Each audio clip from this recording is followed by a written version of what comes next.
just down the street. Just down the street.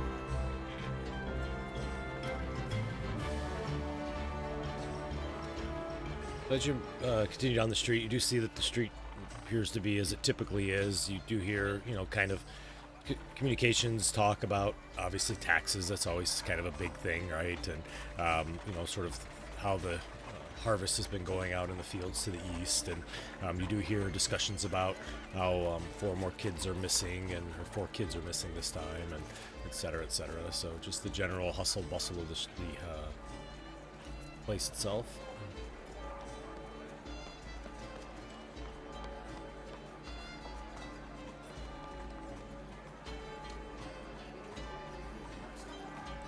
And as you kind of come up towards the towards Gelf's shop, you do see that the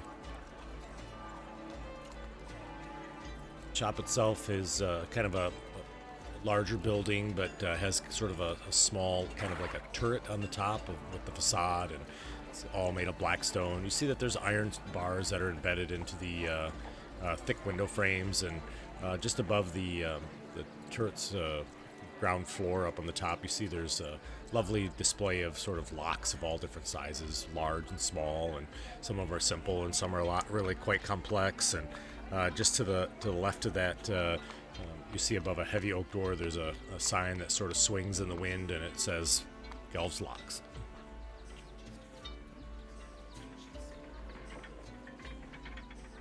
Go ahead and walk in. So you kind of go ahead.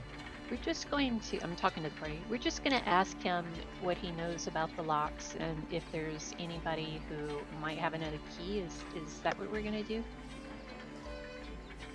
Yeah, that sounds good. Maybe how hard his locks are to lockpick. Okay. He's a gnome, right? He is a gnome, yep.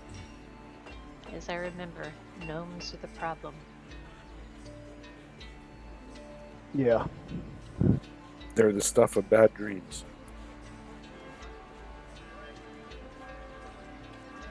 Okay, just be alert. They're tricky little fellows. And I'll go ahead and follow Nair in. Okay. So as you open up the door, you hear kind of a small little bell at the top sort of dings, and you do see there's a gnome kind of sitting there in the room itself. He's working on kind of some locks and at the table, and he kind of is there. You notice that kind of behind a counter as well, and I have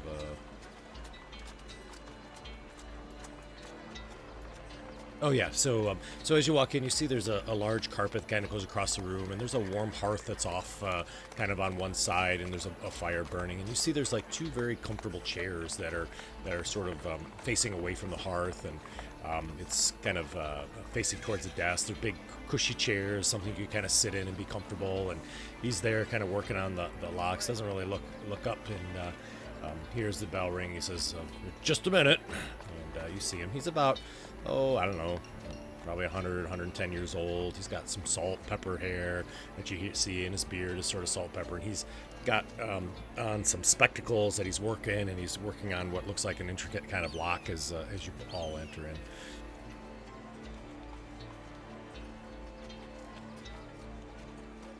Interesting amount of locks you got around here.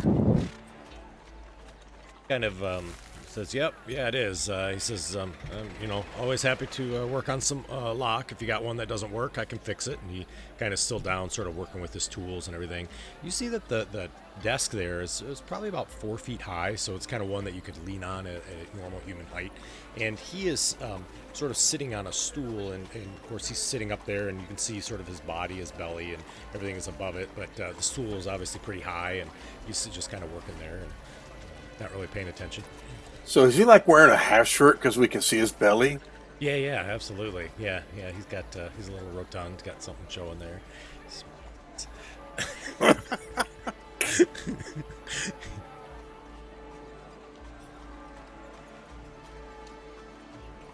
So, how hard are these locks to pick? Is anybody gonna be able to get into my lock if I buy one of these?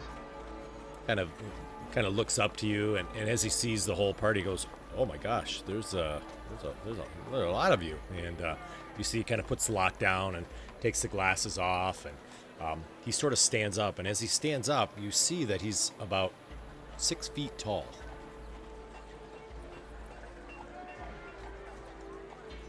Does no depends on the lock, of course. I mean, some of them are more simpler than others, but if you're looking for something that is hardy and nobody, you're worried about thieves, I'm sure I can make a lock that is pretty hard to get into. Been doing this for quite some time. My old poppy showed me how to do this. Are his arms proportionate to his body size? No, his arms are probably a couple, maybe a couple feet long. I mean, the legs appear to be extraordinarily long. And you said he was about 6 feet tall? Correct. I've seen that before. You got some stilts there? I used to be a street performer. I had a friend that did something similar. Kind of looks to you and he says, "Yes." He looks sort of sheepish. Yeah, very well done. Thank you. I appreciate that. I don't like being looked down upon. I like to be eye to eye, and as you imagine, most people in Cauldron are, at this height. So it's always best to have this. And, Makes sense.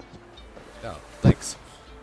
Yeah, so I was doing some business over at the orphanage, and I saw their locks, and I said, "Wow, those are some nice locks." So I wanted to know more about them, possibly for one of my travel trunks.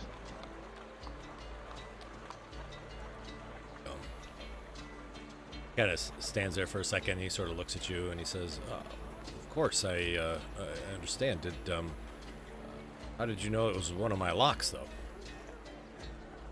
Oh, I inquired about it when we were there, and they said, "Oh, you gotta go over there, and see." How do you say your name? Glaive? Yeah, Gelv. Gelv? Yeah, That's close. Keegan. They said you gotta go over to Gelv's locks. Says, "I'm Keegan Gelv. It's nice to meet you." Well, I appreciate that, and that's nice of them to say that and all. I mean, I do feel like I do a pretty good business, and I take care of my customers, and I do pretty good locks, and they're not too bad. He says, maybe one of these locks up in the window type of thing, and or maybe back against this wall. And How are they to getting bashed?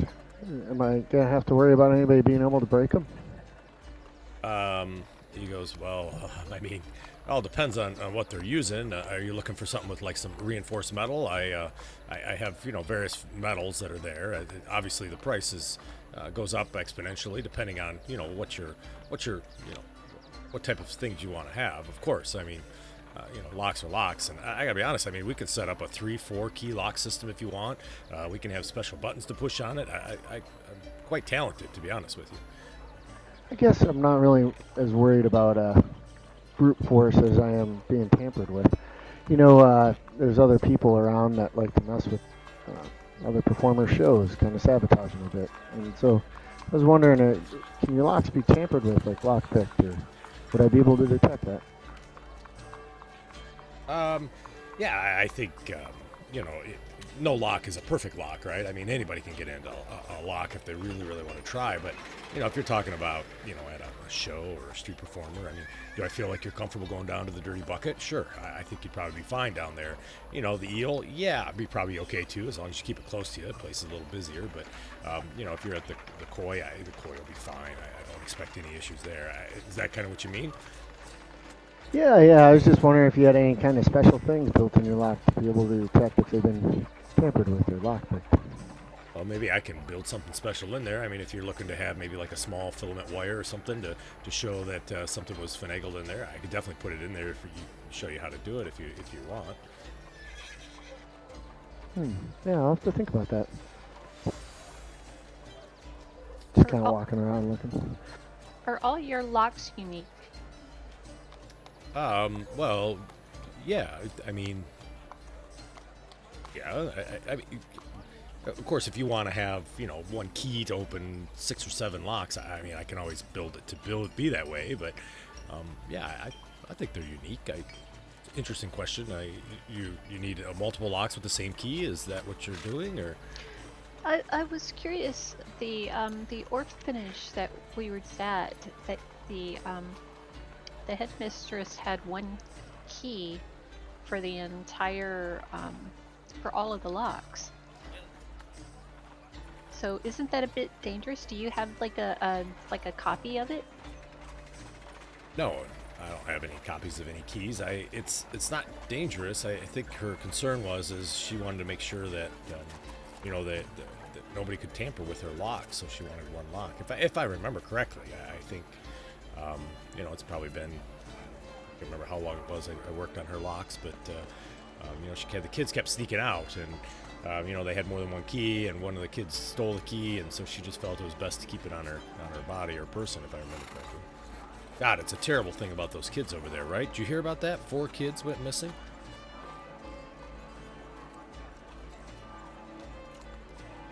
I'm going to tell you. Yeah, we definitely heard that. There's like... Yeah. Nothing wrong with my locks, though. I'm sure of that, and it's just it's tragic. I can't believe it.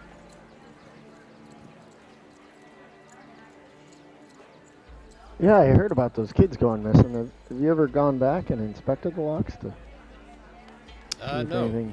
She never asked me to come back and look at them. I assumed that they probably, maybe she forgot to lock the door or something. The city guard is really good about looking into that stuff. So do you still have the mold for the locks for that particular set of locks?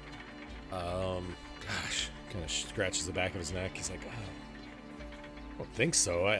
It's been so long. I mean, maybe. I don't think so, though. And he says, I usually don't really keep the molds after a year or so because, gosh, I put most of the locks in this town, and it's hard to keep all those molds. You know what I mean? I'd have to have a whole nother storeroom for all those molds. I'm just concerned that if you still have the master key or something laying around, we want to make sure that if we purchase some locks that there's not a master key or a skeleton key like that laying around that somebody might get a hold of. Oh yeah, of course. I can understand that, and I think that it's always a concern. And if you felt maybe that that's a concern for you, that somebody would do something, I'd be more than happy to give you the mold when you purchase the lock. I mean, obviously it's going to cost a little bit more because you could use that mold to make another key, right? But I'm happy to work with you. That's not a problem at all. So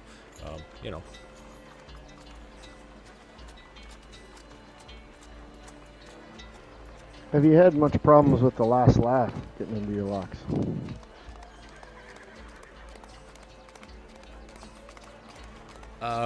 You mean like Thieves Guild or something? I don't know what the last laugh is.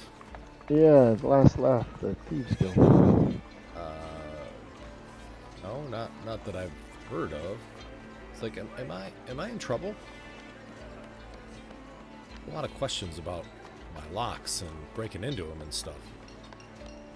Oh no, we just like to be thorough before we buy a lock. It's important stuff.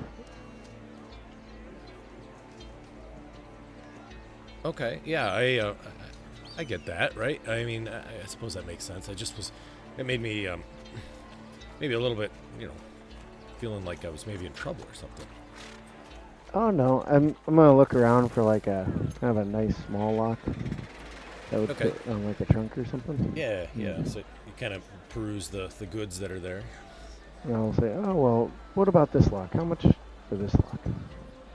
He says that one's a fairly simple design. He says not a lot to it. He said probably maybe 3 gold probably. Do you have any manacles? I don't do manacles. Sorry. It's mainly door locks, building locks, trunk locks.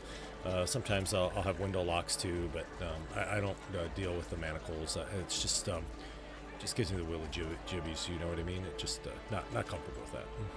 Oh yeah, well I was thinking of like an escape act, and Oh. Well, I mean, if you're gonna do it for your act, I guess I could probably do, maybe a custom job or something. He says, you're looking for like a little, like a secret button you could push to pop out of them, or are you gonna like really be, kind of work up the, actually unlock the lock in there? I mean, do you want it really hard? So he kind of goes into this whole diatribe about how he could, manipulate these manacles. So he's like, I could put the button on the side where you could touch it with your fingers, and he's like, or I could have it so that it's really, really difficult, and you really got to work those thieves tools in there, and you could show people how you're doing it. And he really starts to dive into details about locks and things like that. Like Oh yeah. No button. I wouldn't want it to. I'd want to have somebody come out of the crowd and inspect them. So I'd want them to be legitimate. But yeah, if you're interested in that, I'd like to get a pair of manacles made. How much would that cost? That'd be great. He says, well, I mean, it depends on the quality. I mean, the sky's the limit. It just depends. It depends how many, how many tumblers you want in there, and I mean, we could put in 3 or 4 key locks into them to make it, like you got to use 3 or 4 keys to open it. He's like, he's like, and can I see those wrists? And he kind of reaches over and kind of looks at your wrists. I'd kind of want them for multiple wrists though. But yeah, and what I was thinking was everybody always puts the key all the way in. How about if you only put the key in so far? Oh, that's and have like a little line on the key.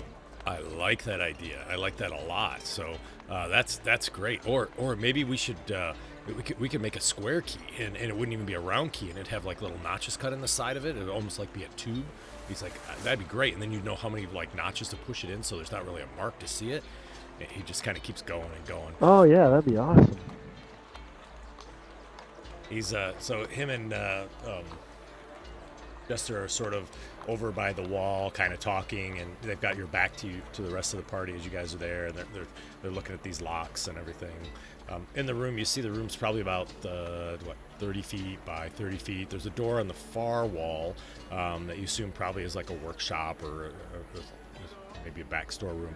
And behind the desk is 2 large curtains that seem to close off like another room. And you did see there was some windows on the outside, so the building does extend farther behind this.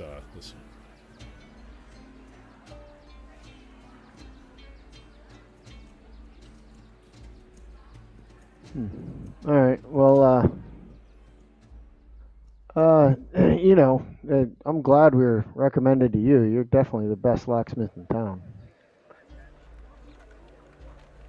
Oh yeah, I appreciate that. I have been here a long time, and again, my father and my father before me, we've really worked a lot on these locks in this town. Yeah, I mean, you can tell. Just the expertise is phenomenal. Did the other locksmiths ever try in town ever try and come to you about an apprenticeship or anything like that? I imagine. There's no other locksmiths in town. It's pretty much me. There was one probably about 10 or 15 years ago. It was in town. He had been here for quite some time, but he packed up shop. My stuff was by far superior, to be honest with you. Oh, it makes sense. How much money would you need to start commissioning on this set of manacles? Geez, boy. I mean, I'd probably say 50 gold is probably what I would start with. Holy cow! Oh wow! Well, I don't know if I got that much. Well, I mean, you want this to be fashionable, right? And you want it to be professional. And I mean, if you're going to play, for the nobles in town, it's got to be pretty impressive. I mean, don't you agree? Yeah. How long will they take to make? A couple weeks? Oh yeah. I'd need a couple weeks. I mean, I have other jobs I'm working on. There's some locks that need to be done and things. But yeah, probably a couple weeks probably sounds great. If I leave you 10 gold, would that be enough to start it? Sure. Yeah. I mean, we could start with that. Of course, you'll have to come in for weekly payments. And when do you need it by the way? Oh, no rush. Take your time. It's gonna take me a little time to work up the money. Sure, yeah. I think, if once a week you come in with 10 gold, of course there's the layaway plan has a little bit of interest on it, but we'll work that out in the end. Okay, I'll take that 10 gold. Alrighty, so as you do that, you see that Jack Brass's lantern just suddenly turns on really bright, and it just kind of shines kind of over towards... Jester. Jester, thank you, and sort of lights you up right away, and you see him kind of picking up some locks and looking, and the light keeps moving, and Gelb goes, what? Whoa. Oh, this is Jack. He's my security guard. Oh, wow, what is he? And he kind of looks him over and kind of looks underneath his elbow at the metal on metal and kind of looks up in his face. He's like, that's impressive. I've never seen anything like this. Yeah, I bought them in a antique store, and using them for like a second-hand store. Kind of using them as a bodyguard. Oh, gotcha. Great guy. Wow. Yeah, it's, neat. Huh. Hi. Well, this one thinks his locks are not so good. Whoa. Why would you say that? This one thinks he can pick them. Listen, I make great locks, okay? Nobody's going to be picking my locks. If you pick a good lock, you're going to not pick it. You understand? This one bets. This one thinks that you give my friend a discount if I can pick your lock. This is hogwash. And he kind of walks back and you see him go behind there. He's like, picking my locks. Nobody picks my locks. My locks are the best. Well, let's see what you can do. Hand me one of your best locks. I will pick it. Okay. So he kind of reaches back and you see he gets this very nice ornate lock off the wall and he kind of sets it down and he looks at it and he says, all right, here you go. Why don't you try this one? Yeah. I must have privacy. Like what?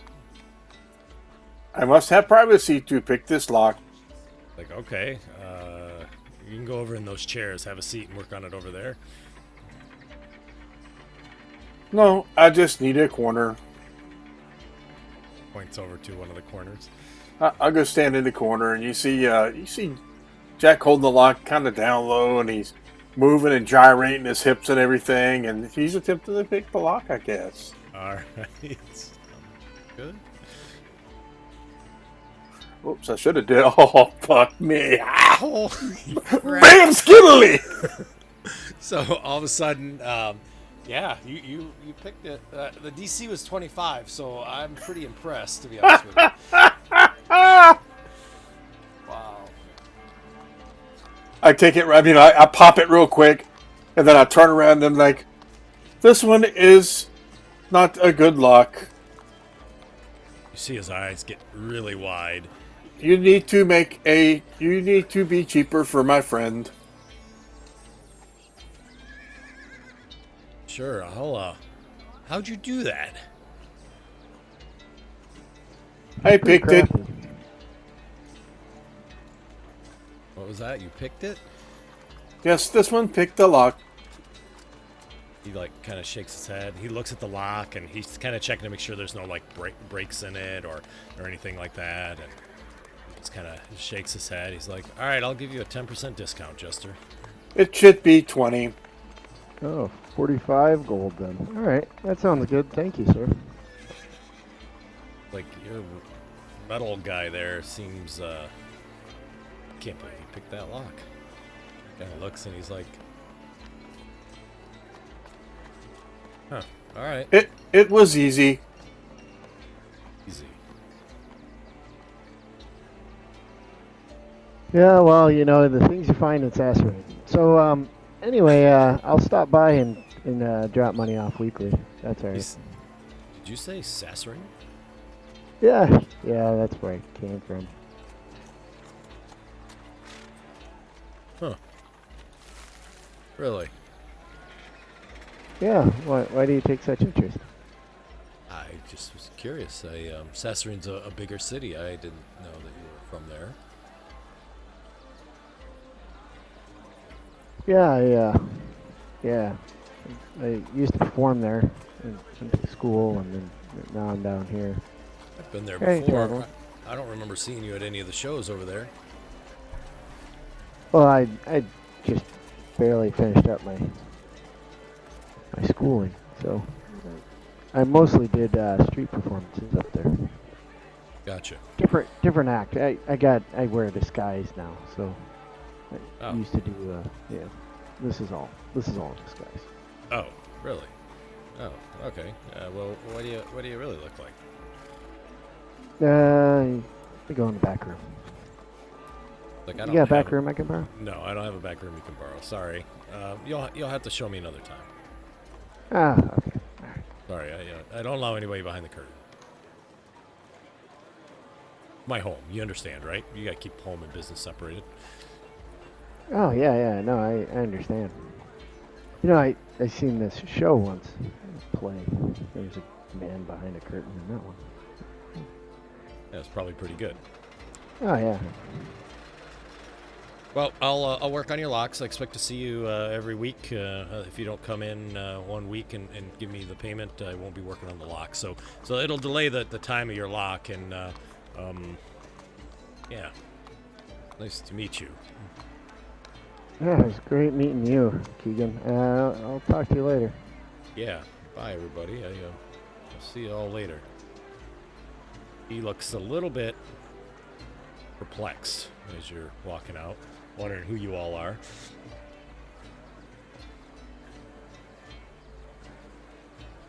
Well, did we get what we needed out of him?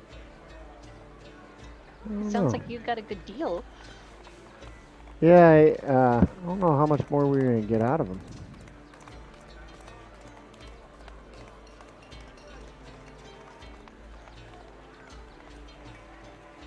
Maybe we should look for a way to get to this underneath area and see if we can find the last lap.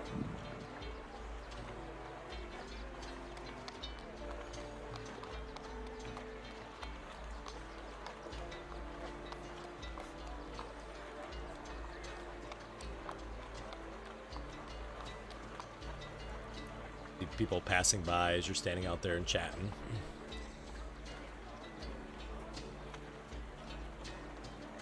You see, as you guys are kind of standing out there, just a couple minutes later, you see him comes out. This time he's normal height. He's taking off his stilts, and he looks. He says, "Oh, you're still outside. I'm just going to grab some lunch. You don't need me, right?" Oh, no. We're just talking about where we're going to get lunch. Ah, gotcha. He says, "Well, I gotta tell you, I'm just gonna run down the street. So, it's good to see you. I'll be looking forward to a week." And you see, he goes over and he locks two of the locks on the outside of the door. Where are you going for lunch? Oh, I just going to my Aunt Millie's. Oh, okay. Well, have a good lunch. All right, yeah, see ya. And you see, he continues kind of towards the eastern way down Lava Avenue, and you see sort of kind of goes down toward Lee, Logan Street. you think you can follow him without being tracked? Sure, I think I can blend in. I don't know about the rest of you, though. Well, we could meet back at the orphanage after you're done tracking him, Okay. or somewhere else. No, that's fine. Don't know how long I'll be because I don't know where he's going. No problem. We can wait. What do you think, guys? Sound like a plan? I don't think we'll all be able Yep. to track him. No. So we'll start walking back to the orphanage, Okay. I guess. All right, gotcha. He'd pick me out pretty quick, I think. I'll start tailing him and trying to blend in with the crowd as much as I can. Sounds good. So Lee, I'll have you do a stealth roll first, obviously, to see how you do blending in, Okay. and then I'll also have you do. I think survival is probably the closest you're gonna get to tailing. I think, anyways. Greg, just so you know, I don't think it'll have any effect, but I'll link this ability I show me. have. Please. I think I mentioned it once before. Oh, you did. I forgot about that. Yeah. I don't think it has any real effect on tracking, but Well, it would if potentially, they were, moving quickly or running or whatnot, or it would allow you to, kind of tail somebody with you being able to go past them and then, kind of be in front of them and kind of wait type of thing, and they may not notice. So, sure. Yeah, I think it makes a difference. Perfect. So yeah, so you continue to kind of follow him, and you do see that he's moving fairly quickly through the streets, and you're able to blend in fairly well with the people and whatnot. And you see he does continue as you continue down the street, kind of keeps looking behind himself down the street, sees the rest of your party there, and you can see that they're also kind of there, sort of meandering, but he was moving pretty quickly, so I assume you probably went up to follow him pretty close. And you see that he sort of looks and he kind of ducks between, just a little bit farther, kind of the Orax bathhouse, which is that next building. There's a back alley there, and you see kind of ducks quickly through that back alley just to the east of the bathhouse there. I'll walk past, sideways glancing down the alley to see what he's doing, but continuing past it like I'm going somewhere else. And then if I don't see him, or if he's standing there or something, then I'll maybe double back or loop around to the other side of the building. Gotcha. So as you kind of see, he kind of cuts through, and then he goes across the St. Luke Street, or Low Luke Street, and then continues between the next two buildings, which is kind of a real tight fit. And you see he sort of turns to the side because the building is literally just a few feet apart, and he sort of shimmies in between those two buildings heading towards Ash Avenue. I'll try and you said he went into Low Loot Street and then went down, or did he just cross it and go in between those two buildings? He went right across. Yep, right across where the T is, and then kind of shimmied between those two buildings that are there. All right, then I'm going to try and cut down another building and go between those two over to Ash Avenue and try and be like one block to the east of where he's going through. Gotcha. Okay. Yep. So you do that, and so you kind of try to get one block over, and you see he's kind of on Ash Avenue now. What's the rest of the group doing? We're strolling back to the orphanage. Okay, gotcha. So just kind of continuing along Lava Street there, back up. Kind of like slow walk, I guess, because you never know, you may catch up to us. He knows All where right. we're going. Gotcha. So all right, sounds good. So you guys do that. As you're kind of there and you're trying to keep one building in front of them, you kind of get to that alley between those two buildings on Lute Street and Avenue, and you see he kind of walks past you sort of briskly, and now you see that he's moving very, very quickly, and he's got his head down, and he's just obviously now walking very quickly. So you get through between those two buildings, and you see he's continuing to the east on Ash Avenue. He gets to the Dirty Bucket, and you see he goes in.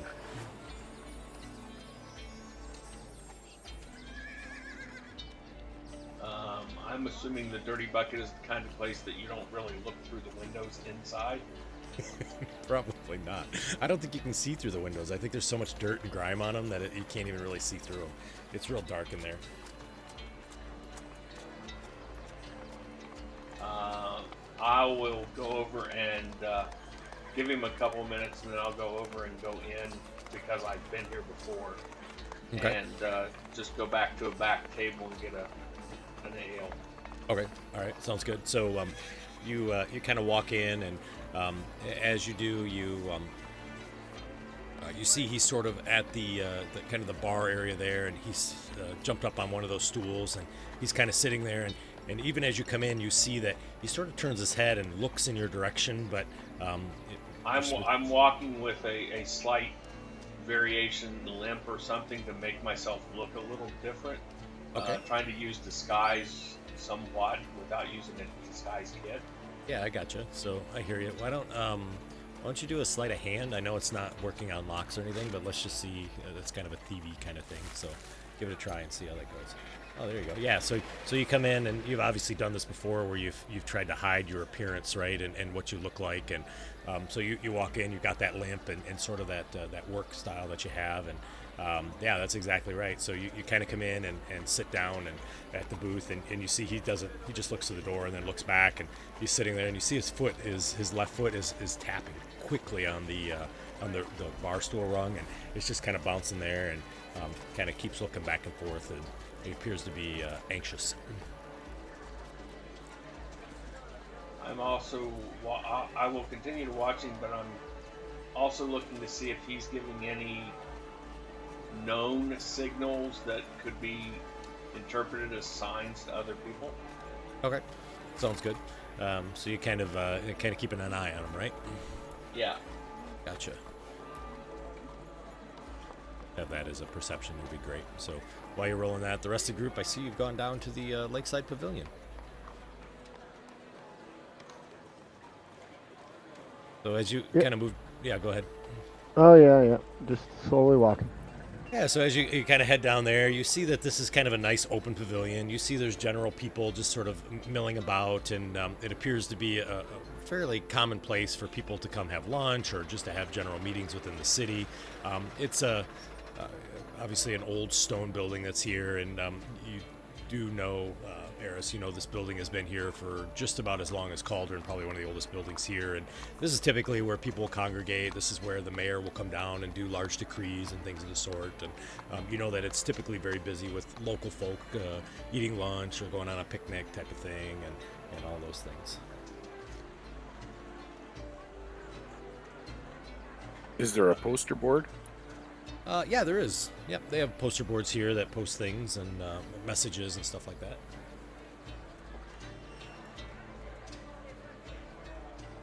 I'll look for anything interesting there.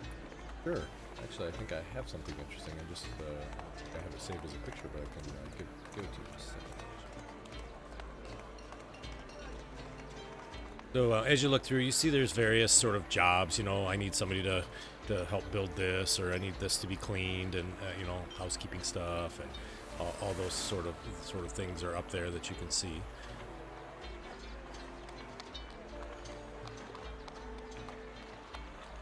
So Lee, as you're in the in that room, you see that he does appear to be nervous. You don't see anybody sort of you know, him trying to communicate with anybody. He just his leg again is just kind of bouncing really fast there, and you can tell he's just it's not in his best comfort zone sort of thing, where he looks impatient, like he wants something really quickly, or something's going on. But he definitely seems more nervous than he was at the door.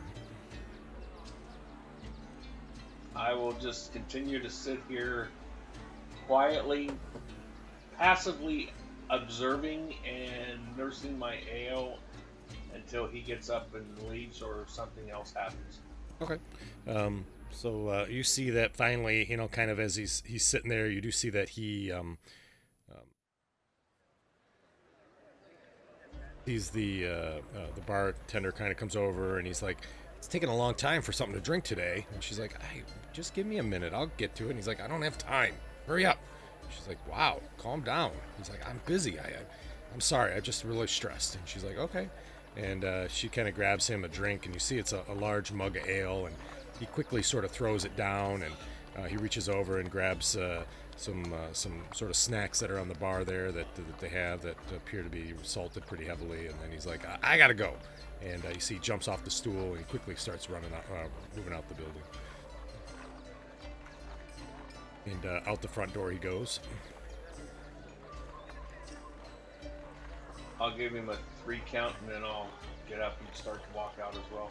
Okay, gotcha. Yeah, so you do that, and you sort of get up and start to move out. And as you do, you don't see anybody else that seems unusual or even paying any attention to you at all. So as you come out, you see that he starts moving down westward on Ash Avenue now. And again, he's moving pretty quickly, and you see he looks behind himself again, kind of looking back, trying to look to see if anybody's behind him or whatnot.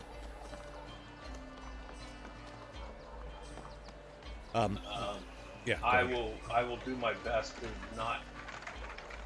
blend in and not stand out, so that if he's looking back, he doesn't see me. Gotcha. So you kind of continue to follow him, and you see he continues past Low Loot Street, and he continues to go around the lower rim there.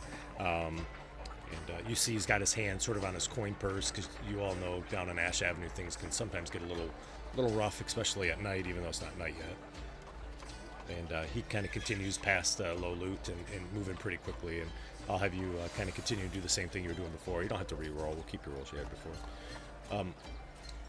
Yeah, see, as you look, you see that the newspaper sort of posted up there called the Cauldron Herald, and there's an article that talks about the orphans. It says, orphans are the latest victims as kidnappings continue, and it just says, latest kidnapping incident in Cauldron. There was 4 orphan children who were taken from the Lantern Street orphanage. Despite Captain Skellerang's assurances that his best man, Sergeant Cruis, was trying to find the missing persons, the Cauldron citizens worry that there are nefarious forces at work here and around the city proper, and says that there was a quick survey done on the streets and to see if there was any possibilities of explanations, and there was, kind of listed it. There were some said there was a secret guild of halfling rogues that were responsible for the robberies. There was one of the victims, Corson Pike, feared for her life days before she vanished, and it said coincidence. I don't think so. And then there was another one where one of the people said there was a cloaked figure that collided with me in the street and knocked me down, and she uttered some horrible curse and glared at me with her ghostly face and then strode off. And Captain Skellerang denied any of the rumors that there was an evil cult and that nobody's sacrificing the victims to Morkoth, which is a creature rumored to live in the Cauldron Lake. And Eris, you know that there's some rumor of this large sea creature lives in the center of the lake, and most people don't really swim in it, and a few people boat or fish in it just because of this alleged sea monster that's there. And the story says hogwash, says Captain Skellerang. Morkoth is a child's story, and let alone some fantasy cult. He says we'll get to the real culprit. And then you see at the very bottom it says Genya from the Church of St. Cuthbert has vowed to locate the missing children and bring the kidnappers to justice.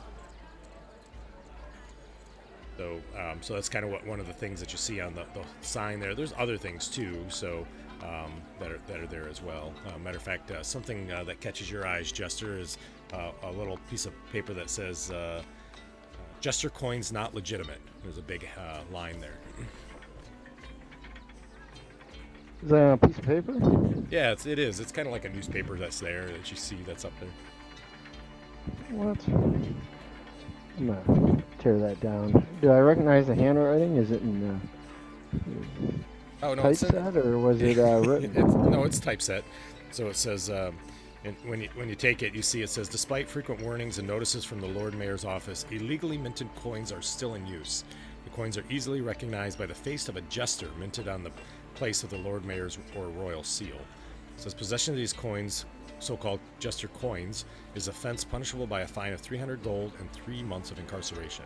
The office states that the citizens may hand all jester coins in to the possession of an officer without fear of persecution. All officials deny any links between the illegal coins and the Last Laugh Syndicate.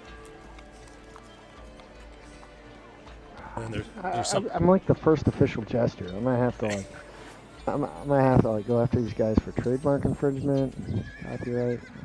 Right. Yeah. And then you do see as well that there's a story about the taxes too. So it says that most people are okay with the taxes that have been incurred because these new taxes have been here just for the last couple months, and we've not changed taxes in the last 15 years. So that's kind of the skinny on what was said when you guys were there looking at the boards there. I checked my coins. You kind of look through them to see no jester coins in your pocket. So Okay, great. I'm walking around cussing. So Lee, as you're following, you see he continues pretty much all the way down Ash Avenue to where the Lord's Low Sword Street is, and then he just kind of takes that street and sort of doubles back along, and then comes to Lava Avenue, and then he sort of makes his way back, and finally he gets right to his locks store, and you see that he goes over and he kind of looks both ways, and you see he kind of stands there for a minute with his keys near the lock, and he just kind of waits and waits, and then finally he sort of unlocks the locks and he walks in.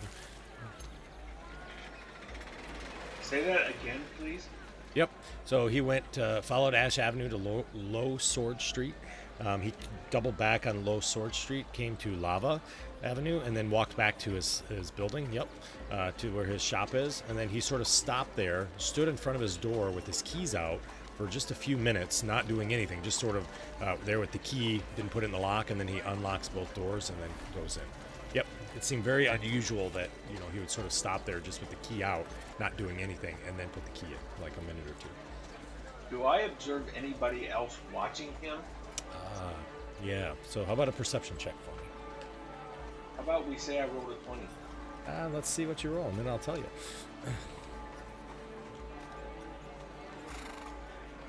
Oh, there you go. Sorry, you can cancel that out if you want. So, as you look around, as you look around, you have noticed that you've seen two faces twice on your trip, both to the dirty bucket as well as back from the dirty bucket. And they have, you first saw them on Low Loot Street, kind of standing there near one of the buildings. They were sort of just kind of picking up some coins that were dropped. And then over on the Low Sword Street, you had kind of looked back and kind of looked behind you, and you had seen they were back there just kind of walking and, sort of talking back and forth like they were just sort of walking together. The first one that you see is I gotta find it, kind of a half elf, and you see he's kind of young, and he has sort of a scar over his right eye, and just kind of chatting with his buddy. And the other one, I think I have pictures actually, was sitting there talking to him as well. And you kind of, as you look back, they sort of definitely seem like they're not really paying attention to you very much.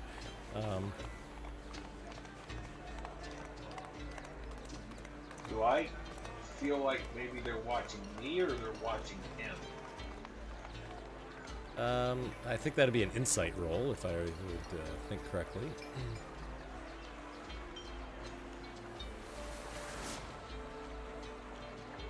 So is there something you would do to try to figure that out if that was the case?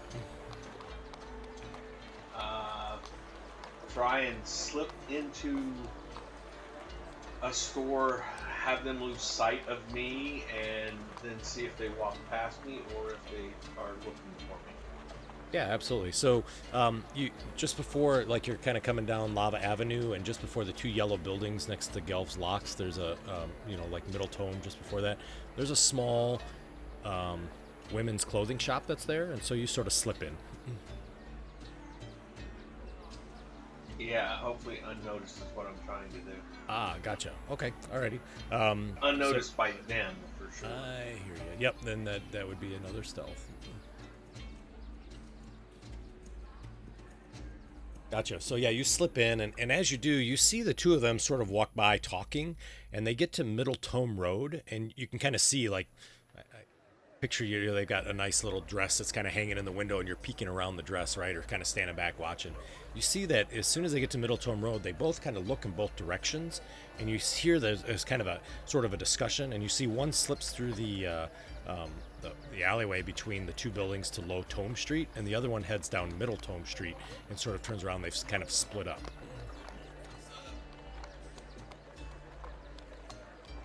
I'm going to try and once they've split up, I'm going to try and follow the one into Low Tome Street.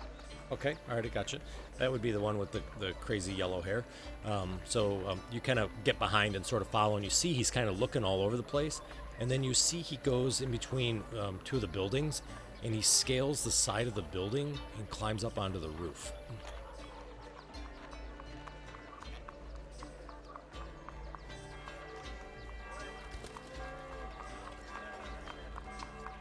Okay.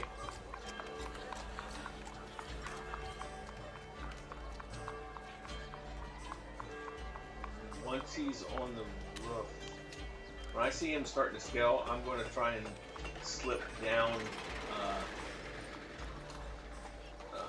Low Tome Street toward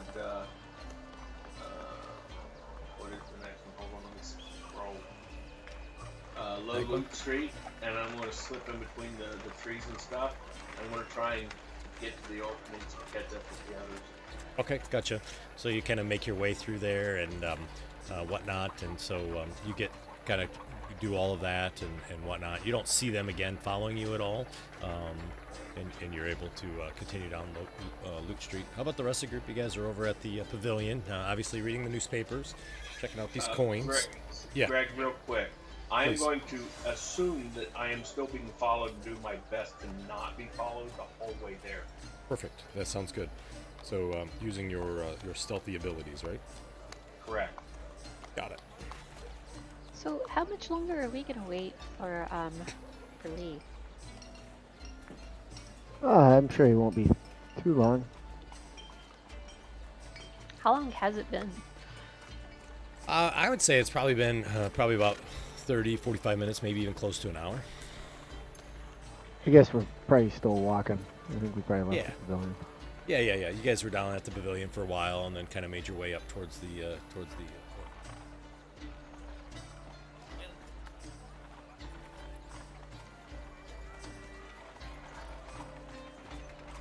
You continue to kind of see people walk by and can kind of hear people talking back and forth and tigers, right?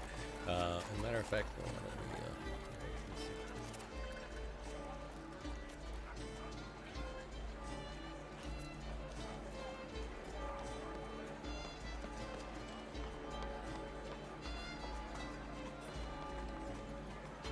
so you can hear kind of some of the people walking by, and you hear one of them is kind of there and says,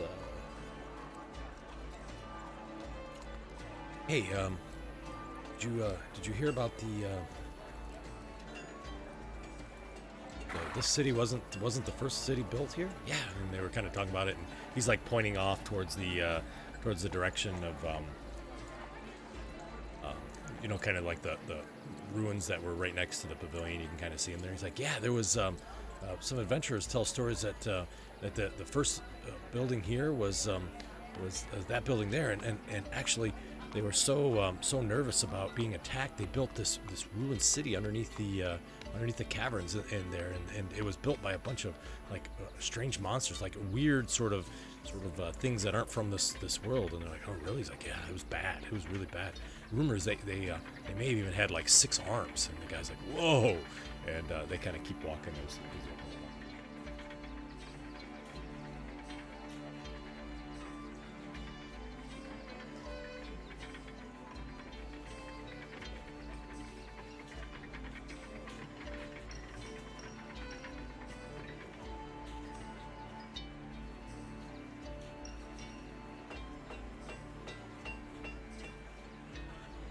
Finally, Lee, I assume you were going to make your way over back that way. Is that correct? Yeah, I'm gonna eventually work my way back over to the orphanage. Okay. Trying to make sure that I'm not followed by anyone going. Gotcha. So yeah, so you kind of make your time and whatnot, backtracks and kind of double time and cutting through alleys and things, and finally are able to get back to the lantern. You see the group sort of standing there. I don't know what you all would be doing standing there, but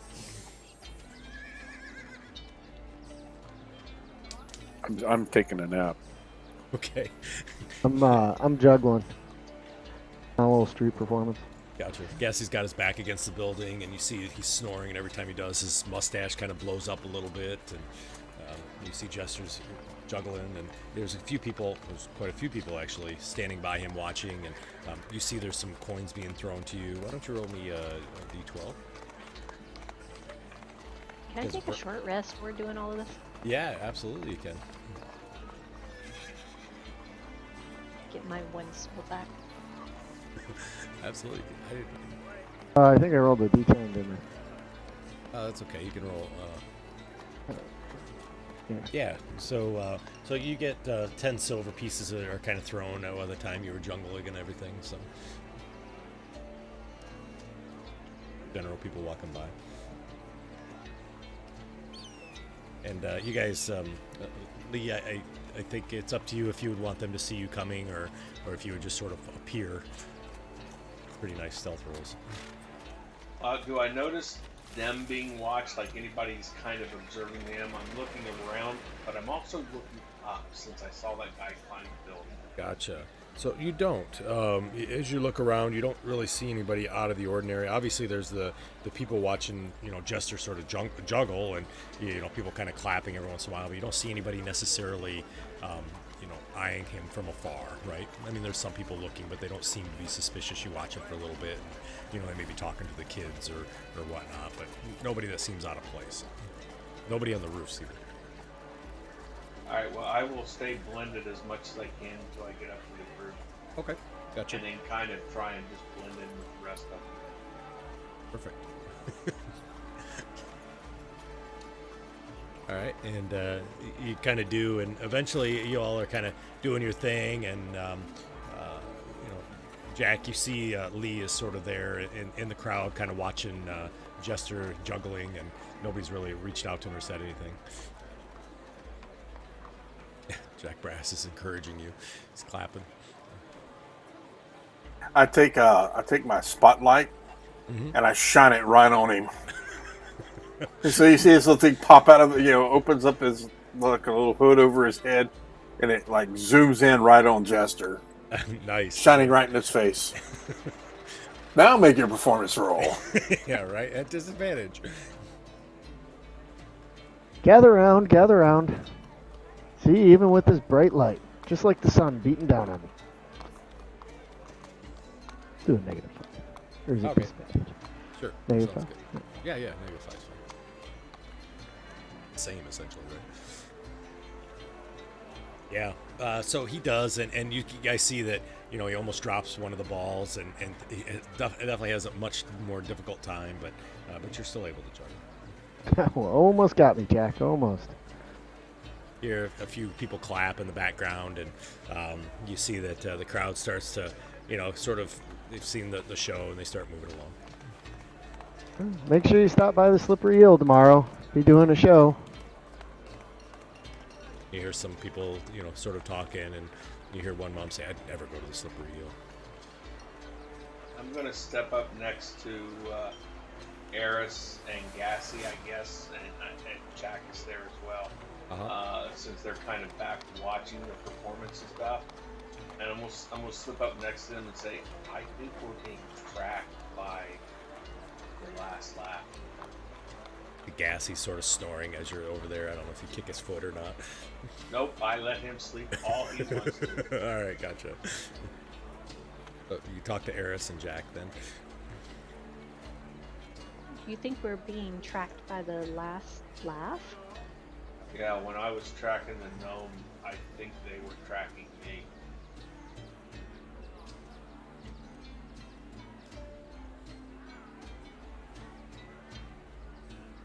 Well, where are they? I'll turn around and look. All right, so you look around. You see general people milling about. Obviously, it's getting to be, sort of middle of afternoon now, and the sun's starting to kind of come off from the west and make things pretty bright on this side. But you kind of look around. You don't see anything really out of the ordinary. Jester, you yes, you do. Oh, okay. All right. I'll end my performance and bow. Okay, gotcha. You hear some spattering of clapping. And Yep. Slippery Eel. Stop by tomorrow. We'll be, doing another deal around here. Another performance. Little 8-year-old throws a couple copper into your little area there, and he says, "Nice show." Thank you. Thank you. Nice. I didn't even get a chance to tell Eris not to look when she started to look, so I just let it go. Sounds good. Yeah, so you hear kind of the clapping, and it sort of kind of rumbles you up a little bit from your sleep and from your snoring. And I snort and open my eyes and say, "Oh, Lee, you're back. About time." Just a dream. Go back to sleep. So, where are these people that you're saying are tracking us? Are they still there? No, I lost them. Ah, well, that's very good of you. So they were tracking you, not us. Well, if they were tracking me, that means that they were tracking us as a group, so I don't know if they were really tracking you guys back here or not. Probably were, and they probably saw that you were just standing here, so they went to report in or something. I'm sure they'll be back eventually, wherever we end up going. Maybe we should try and catch one of them. What about the gnome? Did you learn anything about him? Yes, his lunch consists of ale.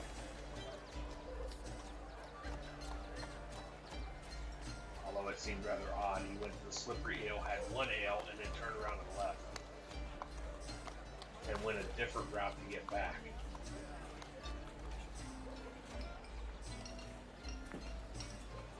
Almost like he was parading himself to be followed, so that maybe they could track us and see if we were following him.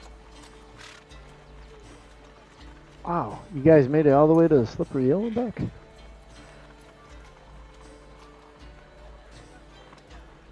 Yeah, I'm surprised you guys made it this far.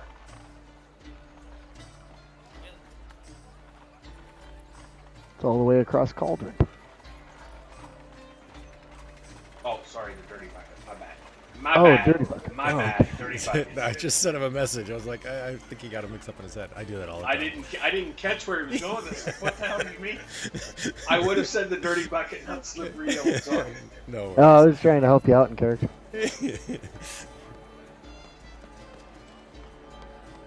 You know, some passerbyers talked about these ruins over here. We keep hearing about secret passages in the last laugh. I wonder if we should duck into these trees and see if anybody follows us and then check these ruins. Oh, over past the pavilion, where we're at right now? Yeah, they were talking just right there.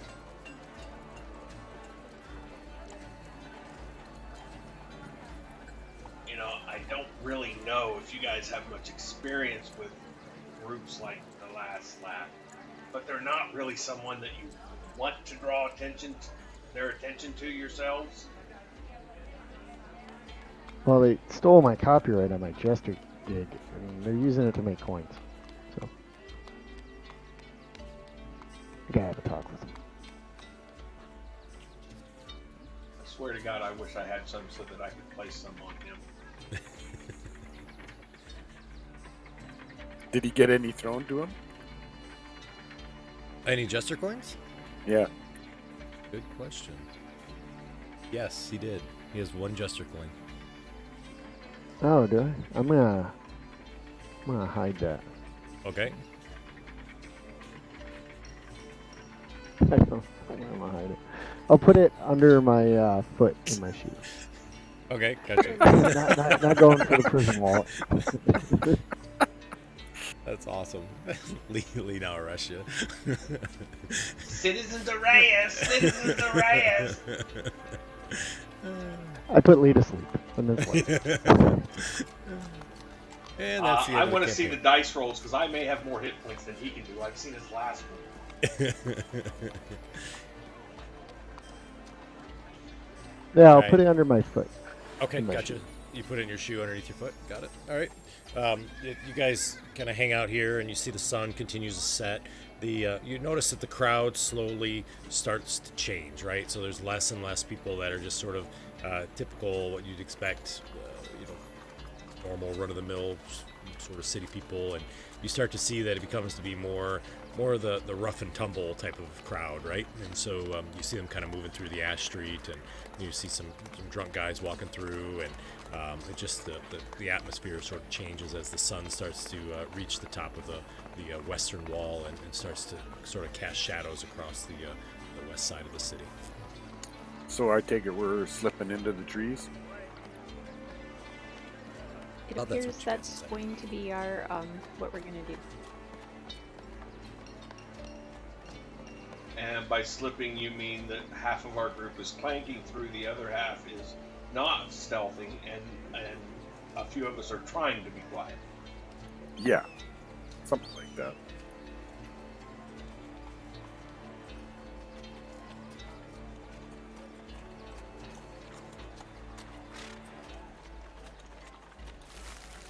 All right.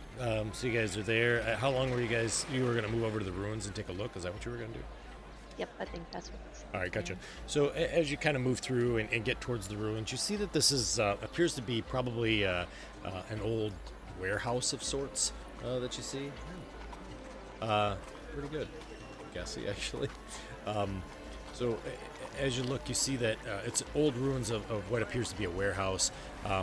There's obviously rock walls. You see there's sort of graffiti kind of written on the walls as well. And there's a few places where it appears that the mayor is maybe not as well liked as everybody said, because there's some descriptions there that maybe aren't the best. Like, he has small hands and things like that. But as you look around, you don't see that there's any sign of any way into a basement or anything that would go down. Yeah, that's better. Thanks, Gassy. Yeah, you're clanking everywhere.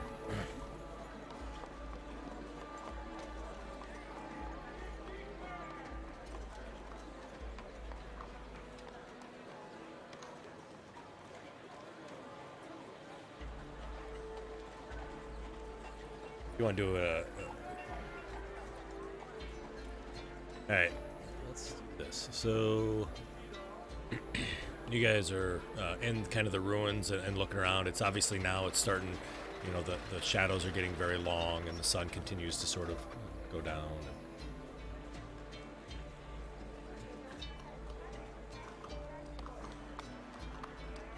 So while we're looking around, we don't see anything that might be an entrance, like to an underground. You don't.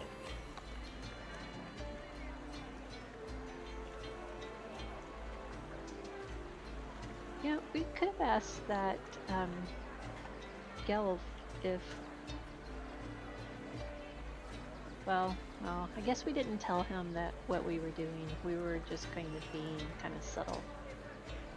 Because I was going to say maybe we could have asked him if he knew of any places, to enter the underground caverns or things like that, because we're investigating the children's disappearances.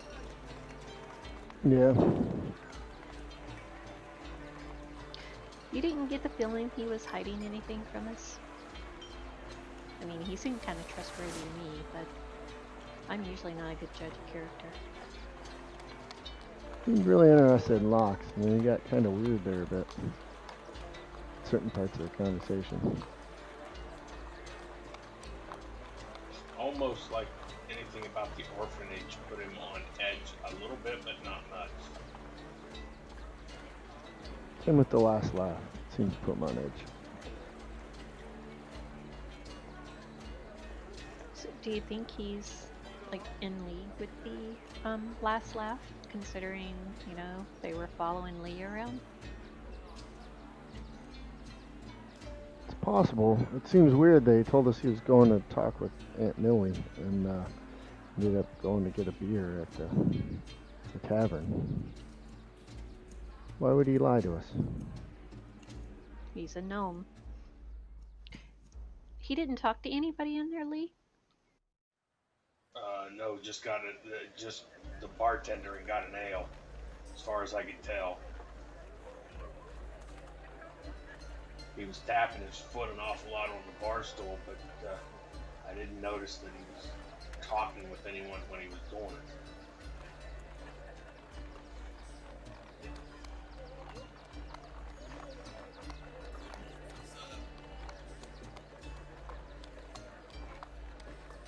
I guess we could check out the tavern. Dirty Bucket.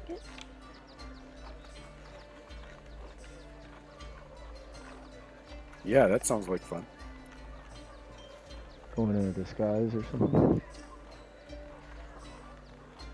I'm gonna get my little pocket mirror out and take my disguise off and store it. Put my normal outfit on. Okay, alright, sounds good. So you guys see, I'm not sure anybody's seen you do this before except for Jack Brass. Yeah, I know. Yeah, so you guys see he all of a sudden starts like really kind of going to town and really sort of changing his complete appearance. And you see the way his face is painted. He's red, right? But it does have that interesting look compared to the people that were chasing you.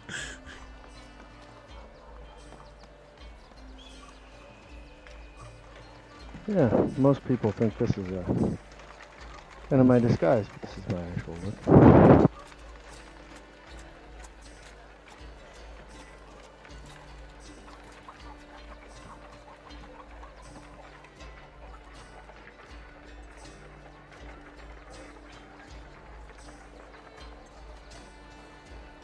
Right, I guess we're making our way back around to the dirty bucket. Okay.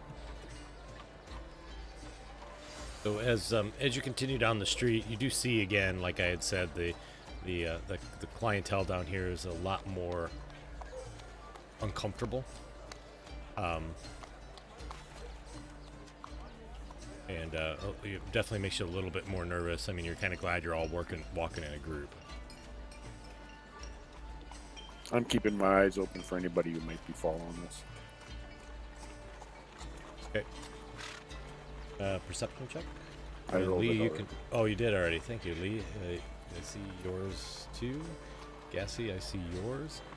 As you guys are moving down the street,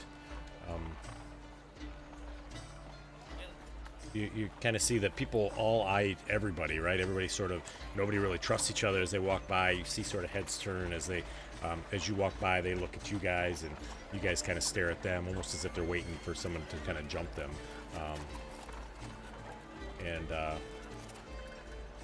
You know, you kind of look to the lake, and you look up to the other way, and you do see, you know, kind of people are really kind of eyeing each other back and forth.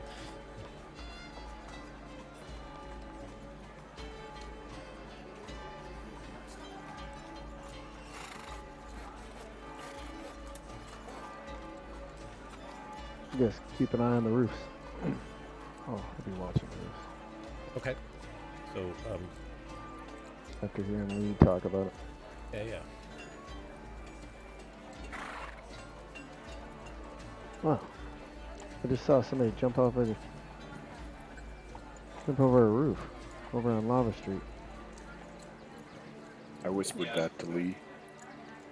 So kind of, oh, yeah, I gotcha. So, and he says that, you know, Gassy, as you whisper that over that, you've already said something, and you just whisper, and just before Lee, you say something, you hear Jester then says, "Hey, I just saw something," and it was definitely like 15 or 20 seconds after you had seen it. Yeah, they travel by rooftop. Interesting. So I think we're definitely being followed then. And you see that, you know, as you watch that sort of roof where one had jumped before, it's not like you see, you know, another person jump right after him. It's a little bit of time, and then you see somebody jump from another roof.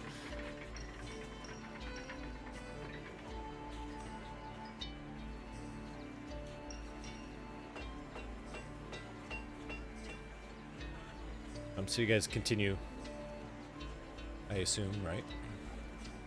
Eventually you're able to get there, and as you get there, you see that the door is kind of cracked open, and this sort of smoke kind of just continues to slowly billow out from it. The windows inside are, you can see light in there, but they're so caked and grimed that it's hard to tell. Lee, you've been here before, right? I think a few times?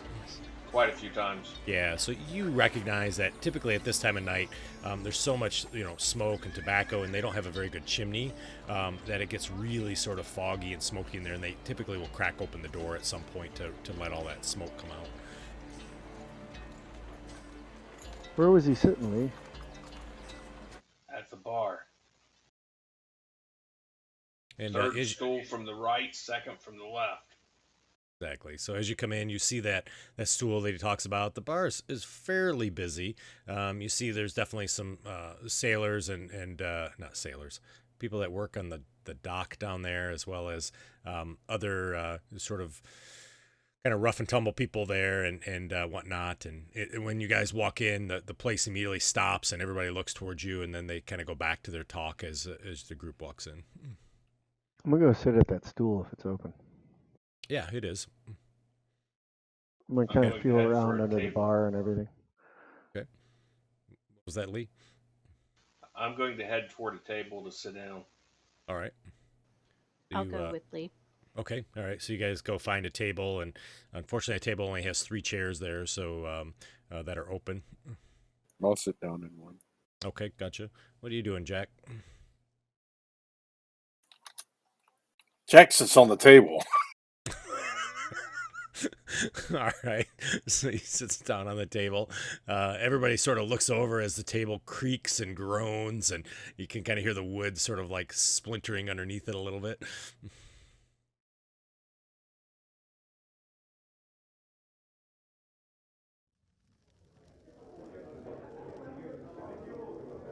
everybody, like all of the eyes in the room, turn over to us, right? Yeah, right. Everybody, you're now seen by everybody. As everybody's looking at him, I'm gonna look under the bar and see if I see like any kind of dead drops or anything. Oh, okay, gotcha. And Yeah, use so that time to try and like see if there's any way he could have left a note or something. yeah, sure. So go ahead and give me an investigation roll.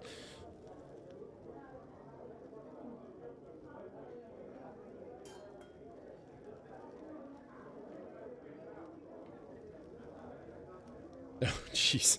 So all of a sudden, as you know, he's kind of sitting on the table there. His lantern just turns on, and it shines in. Everybody sort of kind of puts their hands up to their eyes and sort of blocks themselves. And you hear the bartender. He goes, "Hey, turn off that light."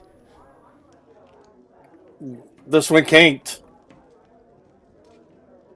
He kind of comes around the bar, and he's sort of a big, sort of bulky human. You see, he's got kind of scars all over his face and whatnot. He says, "I said, turn off the light." This one's having a malfunction again. He looks to the table. He says, "If you don't turn off that light, I'm going to have everybody in here turn off that light."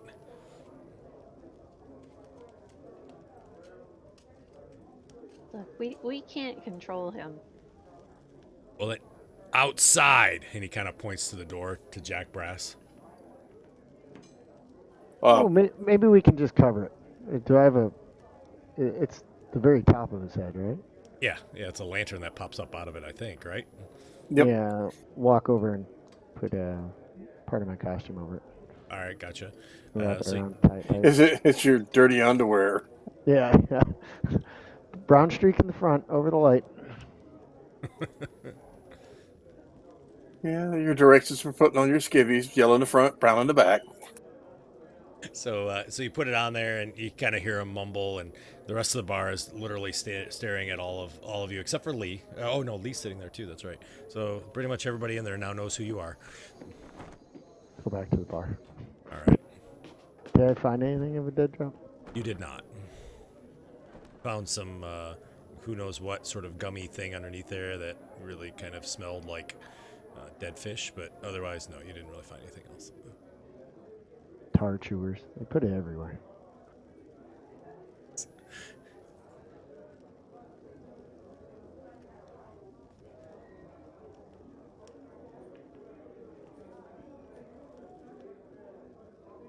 So just then, you guys see another person sort of walks into the bar, and Lee, you immediately recognize that this is the elf, right? The one with the dark hair. He kind of walks in, and he goes over, and he sits at the far end of the bar on the far left, and he kind of nods to the bartender, and the bartender nods back to him, and you see he goes back and pours a drink and brings it over to him and sets it in front of him.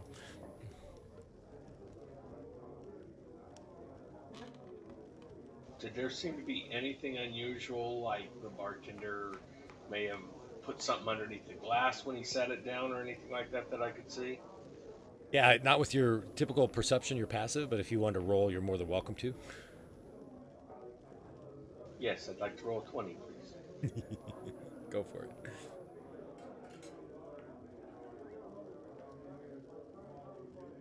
Well, how about a higher than a 20? Will you take that? Yes. Okay, gotcha. Yeah, so you kind of look and you see that he just puts the glass down, but you immediately recognize like he has been here before. He probably comes in fairly often, and now that you see him sitting in that chair there, you've seen him before. He's been here in town as long as you have.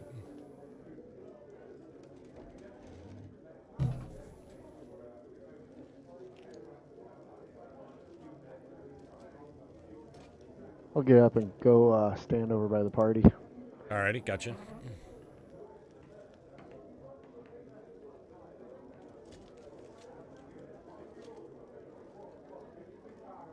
I'm really torn right now. I don't know what my character would do. Okay, sounds good. Well, I want to say something to the group, but I know that that's a really bad idea if I say something to the group, so... Gotcha. Alright, fair enough. Because I can just imagine if I say something, someone's going to go, "Oh, who's looking at us?" Or something like that. I won't mention any names.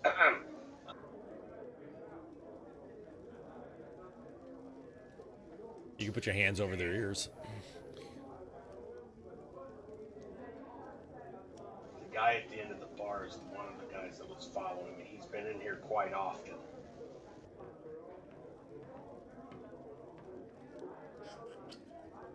Interesting. Which one was it? The yellow-haired guy or the Dark-haired guy. dark-haired fella? Not that I know. Yeah, that's okay. I'll show you the picture, though. It's that one. I'll get up and go sit by him. Oh, okay. Gotcha. So you go ahead and sit Did down. I not just? So, Eris, as you see him, you you don't recognize him as somebody in town. Like, I mean, you kind of know what people look like, and you know who's from Cauldron, and you sort of get that feel of Cauldronites, right? They sort of have a similar walk and things like that. He's not from here.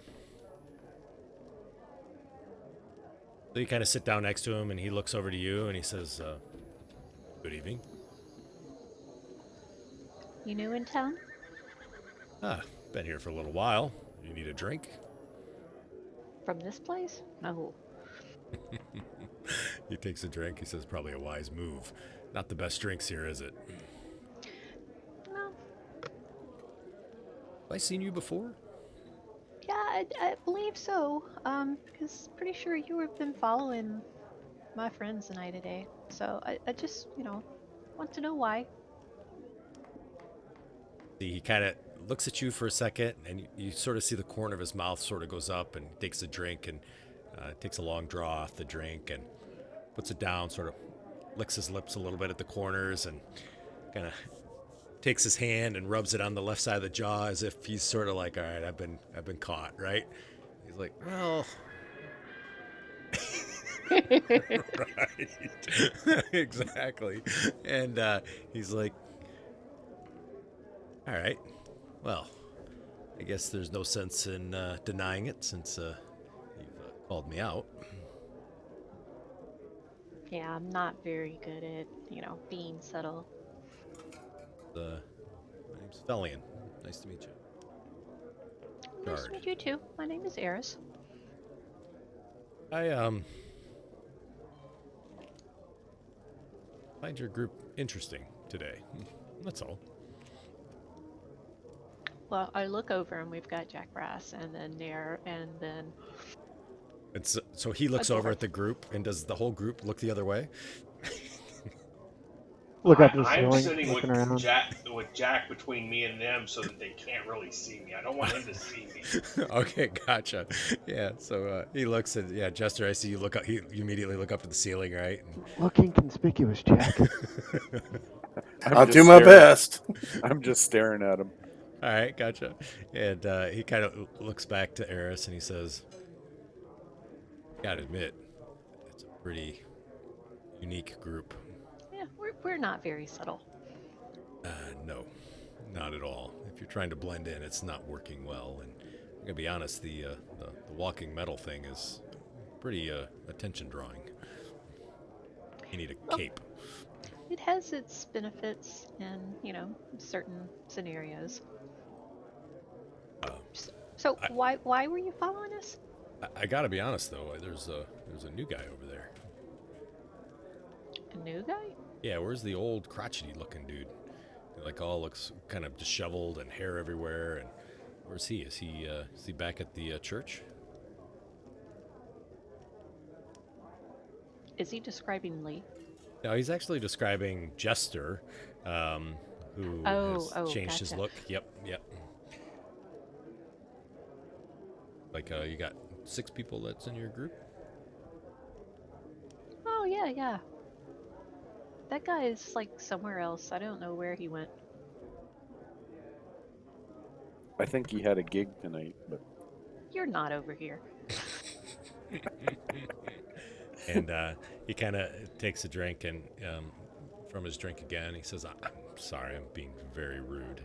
And he says, "Morth." And you see the guy at the bar turns around and he says, "Could you please pour this lady a very fine glass of wine? The stuff behind the counter, please." he kind of nods, and you see he reaches under and grabs a bottle, and you immediately recognize that this is from the Hollow Sky Winery that's way out east, and he kind of pops the top on it and pours you a glass and pushes it over. He says, "I apologize." Oh, no, no apologies needed. Not when you're going to give me the good stuff. Of course. And he says, I visit the Drowning Morkoth Inn every once in a while, don't you? I think I've seen you there. I've been there once or twice. Yeah, it's usually my place of visit, but you seem to be interested in the Dirty Bucket, at least you and your friends. It's the second time you've been here today. What's the gig? What's the story here?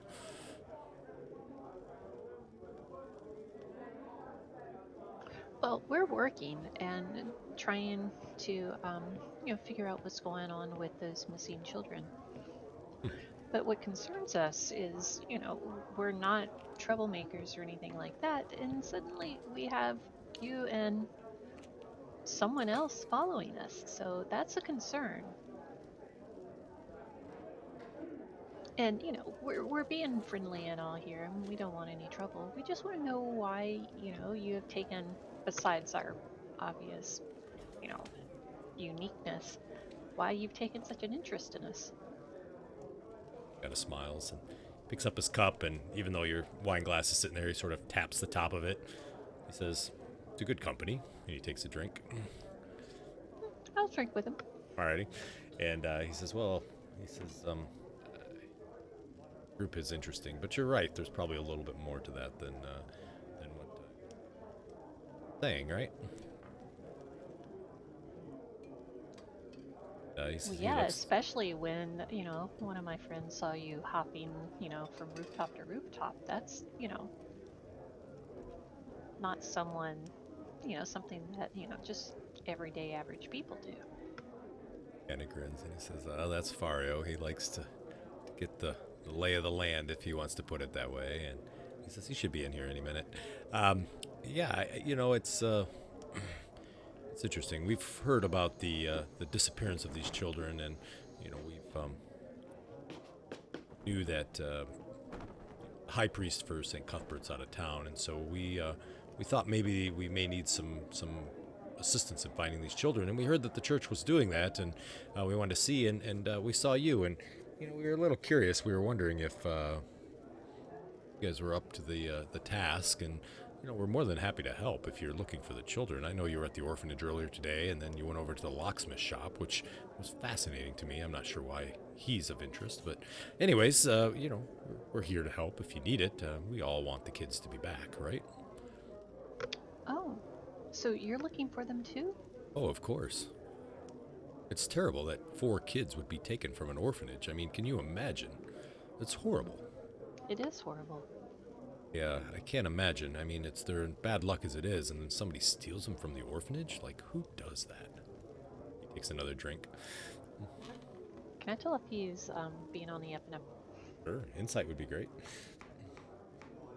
Because I'm really good at that with this character. Right. Good news is you haven't had very many drinks, so I won't give you a disadvantage yet.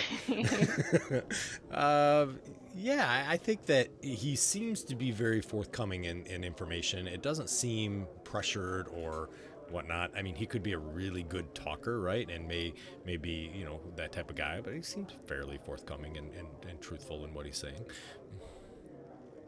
You don't see any ill will in his conversation with you. He seems very open. So, did you come to Cauldron specifically to help look for the children? Or what's your business here overall? Let's just say I'm here on business of something else, but the children being taken has really sort of pulled at my heartstrings, and my other business is important, and I can do both at the same time, and I just felt that there was a higher calling.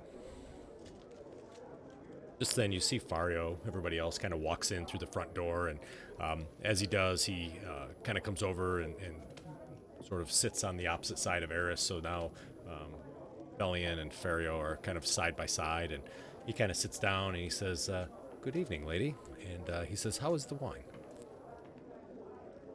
Well, the wine is very tasty. It's nice to meet you. Dude, my name's Felian. It's a pleasure. I understand you're wondering why we're following you. Well, good hearing. And yes, I'm very interested to know why you're following us. As you say good hearing, he just sort of smiles and he says, I do have good hearing. You're right. And Fario kind of laughs and goes, of course, friend, remember, not many people understand how good our hearing is at time to time, right? And he sort of looks to him and he says, oh, yes, of course. I forget that many people don't hear like we hear.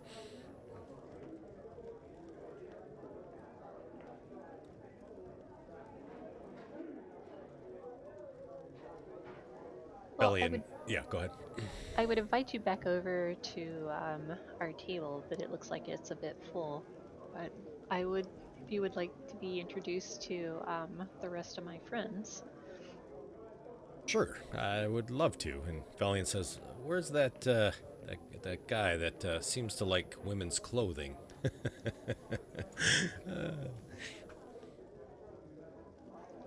I don't know which one that is. Like, I went back and checked all the stores, and one of them seemed to slip in there and gave us the slip. It's unfortunate. He was fun to follow. He's pretty good at his craft, that's for sure. Not surprised we lost him, but that's okay. And Fario says, "Please, Felian, let's not scare them any more than they already are. Let's just go over and be friendly." Felian kind of calls over to the bartender. He says, "I'd like a glass of wine too, please." And he pours another glass, and he taps your glass as he takes a drink. He says, "This is delicious." He says, "Please introduce us to your friends." Right, I get up and walk back over to the table. So, fellas, these are the guys who've been following us. This is Velian and Fario. They say they're not doing anything nefarious, but They say, "Well, hello, nice to meet you all." And Felian says, "Yes, it's a pleasure. I have to be honest. I really enjoyed your juggler. I don't see him here. He's not here." Oh no. He's out and about making coin. Oh, well, it's a pleasure to meet you all. I'm Felian, and the kind of disheveled hair, blonde, looks to you, and Fario says, "And of course, I'm Fario. It's a pleasure."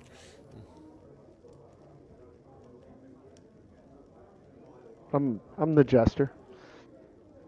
Ah, I like to do dramatic readings. a pleasure, Jester.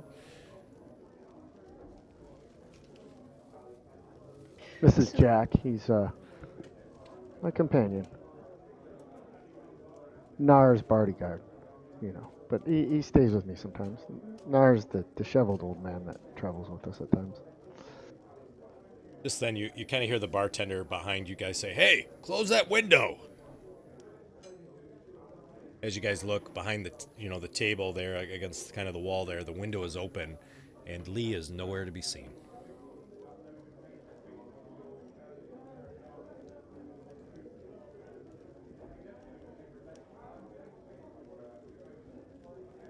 I'll reach over and close the window. All right, you kind of shut down the window there. He's like, and who's the metal guy? Hello? And he lifts up That's the Jack, remember? he lifts up the thing. He's like, "Oh yeah," and Jack, your light's off now. This one is Jack Brass. Hello, Jack Brass. Mario, you're an interesting sort. Never seen anything like you before. Are you like a small little man inside there, or he kind of looks over and tries to peek into the eye sockets? Fascinating. He says, "Ah, a dwarf. Our fellow comrade. Elves and dwarves always get together. Hello, sir."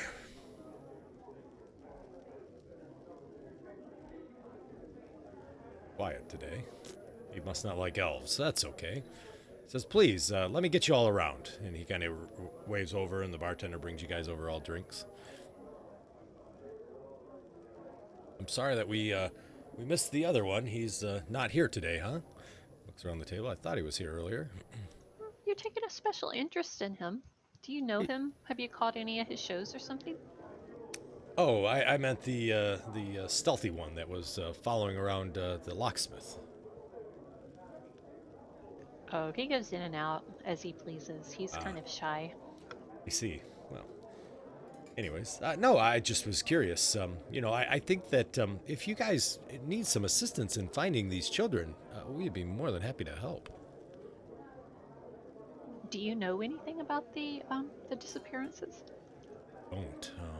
However, I think it's terrible that somebody would take those children, but we don't really have any information. We just know that there was some investigators coming from the church, and we decided to kind of see if they were up to snuff. And you seem like you're doing a very good job. Spent a lot of time at that orphanage. Are you guys with the City Watch? No, not. We'll just call us concerned visitors. Competitors with the last laugh, maybe? Did either of them twitch when he said that? So they didn't twitch. They each kind of look at you and they said, "Oh, we don't deal with the last laugh, if that's what you're implying." Oh, it's just interesting traveling by rooftop. I had a recent encounter, and they left by rooftop also. Well, as you can imagine, not many people look at the rooftops. They're more interested in what's happening on the streets, so it's very easy to move undetected from roof to roof. Of course, unless you hit the pigeon birds and they fly everywhere and throw away your disguise, and he looks over to Bellion and he's like, That's why I don't travel rooftops anymore. We've heard a lot about caverns underneath the the city, an old city. But Really? we haven't found a path down there yet. Haven't Checked the either. old ruins. No luck. Yeah, well, I don't know of any paths down there either, but that's interesting stories. Maybe child stories. Fairies and things, fairy tales. He looks over to Gassy again and he says, Dwarf, do you know Tyro Amberhelm? You ever heard of him before?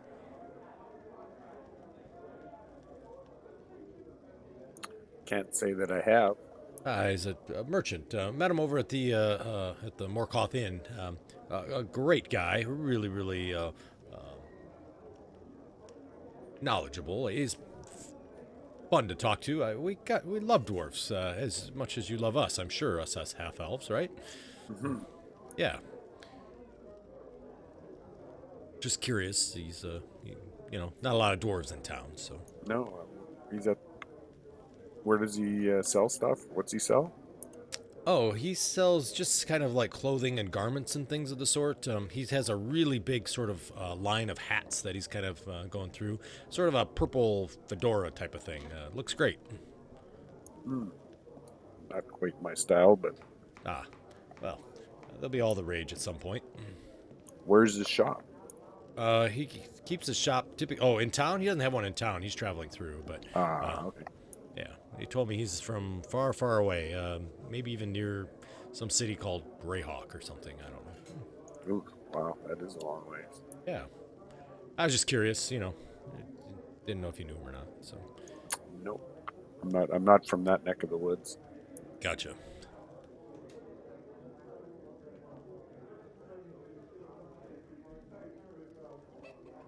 So, do you have any leads on the missing children?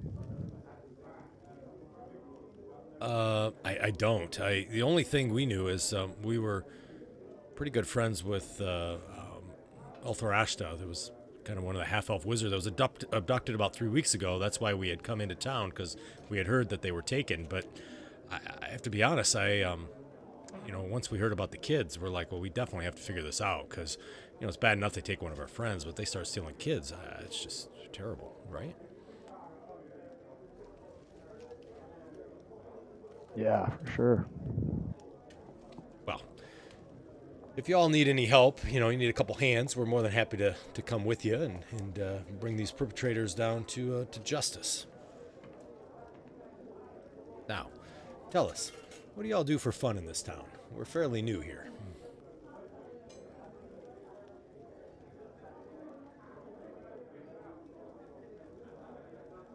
Usually do performances at the local taverns, typically the Slippery Eel. Oh, you perform too. Nice. Oh, yeah.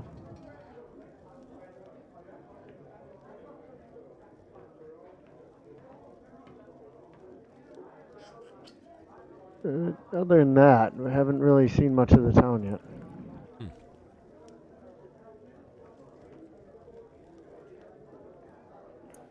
The minister over at St. Cuthbert gives a rousing sermon. Ah, that's what I have heard. Yes. Unfortunately, I am not a worshiper of St. Cuthbert, as you can understand. Court is more my specialty. So, small following here, of course, but that's okay. You know, that's all right. You just kind of go with the flow.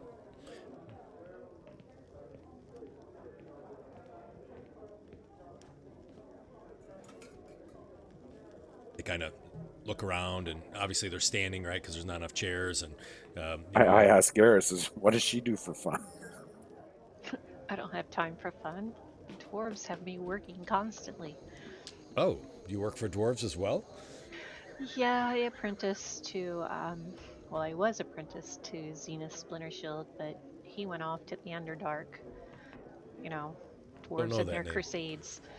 Yeah, you know those dwarves. No offense to you, sir. They do have these crusades.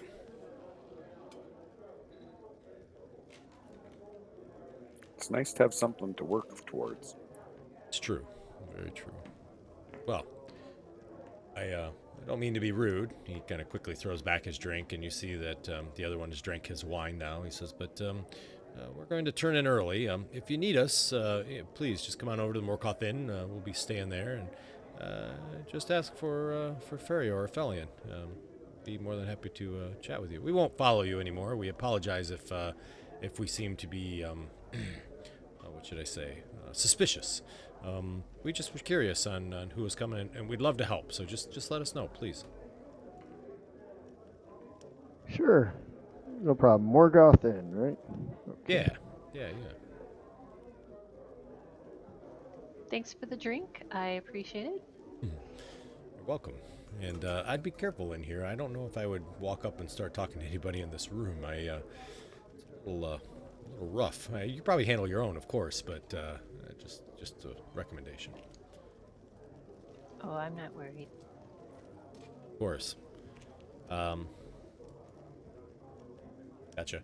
And so you see them kind of tip back, and as they turn, you see they kind of nod to the bartender, and the bartender sort of nods back, and they start to walk out. Gassy, can I have a religion check, please?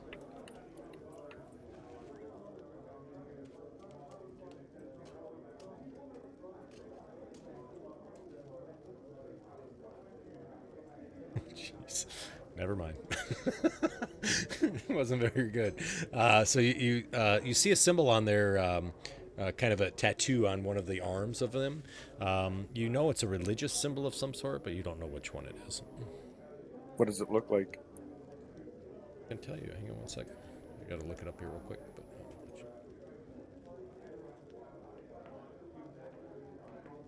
all right, and so you kind of see both of them sort of walk out the door there.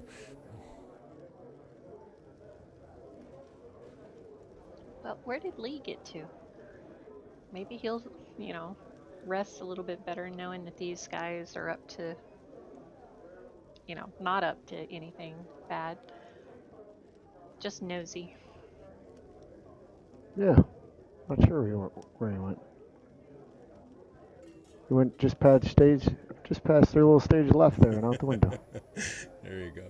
So, Lee, as you're sitting outside in the shadows of the alley, you see, people kind of walking by and whatnot, and a couple rats kind of scurry past your feet. And then you see the two of them sort of walk out, and one of them kind of looks to the other, and they just sort of stare at each other for a while. They're just standing there looking at each other back and forth. No words are said at all. And then one sort of nods, and they just start walking west down Ash Avenue.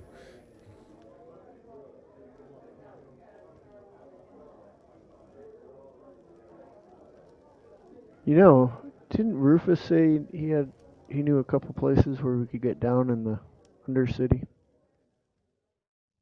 Thought he said that. Maybe I'm Rufus, wrong. that was the kid at the church? He's But at St. Cuth. He stays at St. Cuthbert's, but he was at the orphanage that night.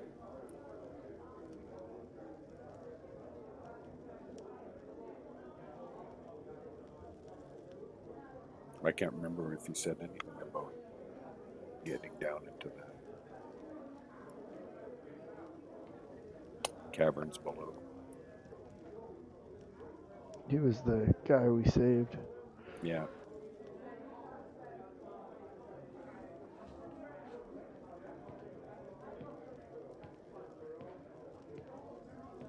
All right. Well, where do you guys want to head off to? I don't know that we have any decent leads at this point. Yep. We're gonna have to find more somewhere.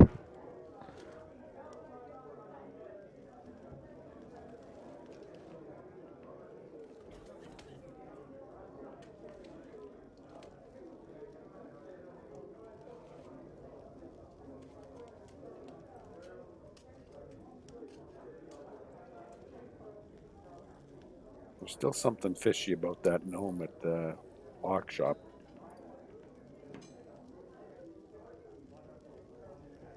Oh, Gelv? Mm-hmm.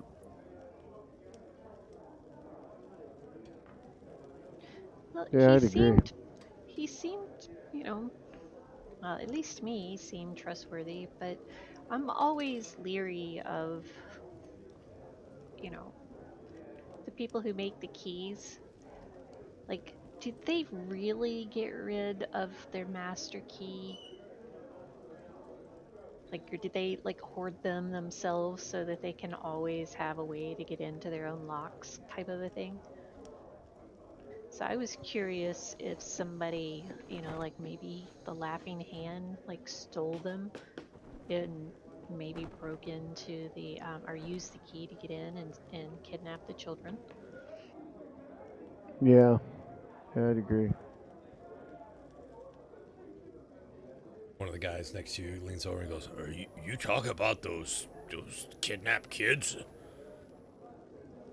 Yeah, you know anything about it? Yeah, of course. And Pike, that was one of the victims. She was my friend, and she said that she feared for her life for days before she vanished. I think somebody killed her. The other one next to him says, I heard one of those kids kidnapped from the orphanage was a bastard son of the Lord Mayor. Uh-huh. Oh yeah, I think I heard that too. Yeah. Do you And remember what his name was? Which I, kid that was? I think it was Orlick. Yeah, and I heard too that the Lord Mayor was assassinated by members of the last thief guild last night. That's what I heard. Uh huh. Just You hear, last night. Wow. yeah, you hear that too? They're keeping it a secret. They don't want anybody to know. I heard they took him down to the water and fed him to the Morkoff. I heard that too. She knows. Were you there? Oh, I didn't see it. I wasn't there, unfortunately. You know what I heard? I heard there's like some aquatic druid that lives in the Underdark that's living in the lake, and he plans on casting a spell to lure everybody in the water to transform them into minions, into monsters. And I bet he was the first. They put the mayor in there to see if it worked. Did it work? Oh, It's interesting.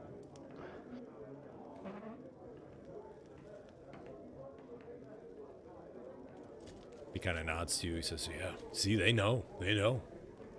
Your friend Pike, did she ever say what she was afraid of? She said she was afraid of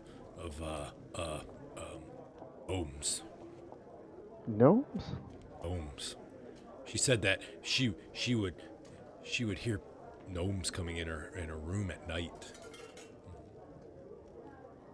Did they sing songs? Yes, they did. Some song about a teapot. Interesting. Oh my gosh. Yeah, there's. Oh, what's wrong with him? He has issues. He does? Malfunctions, as they call it. Ah, gotcha. He's cool looking. I wish he'd take off his armor, though. Nobody's gonna get hurt here. So, your friend Pike, how often did she talk about these gnomes before she got taken? Just a couple days.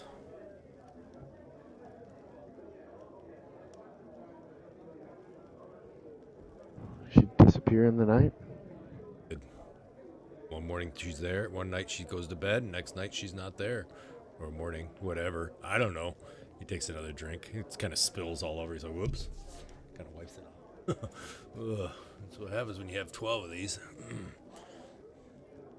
The other guy's like, that's been 14. He's like, yeah, that's it. Are there any other gnomes other than the locksmith in town? They're everywhere. Yeah, everywhere. I think there's one underneath this table. He kind of looks down underneath. Nope, not today. Well, I've only seen one. Really? Oh, you need to open your eyes. Big. You should see him better. You're short. They're at the same height as you. Most people just trip over them.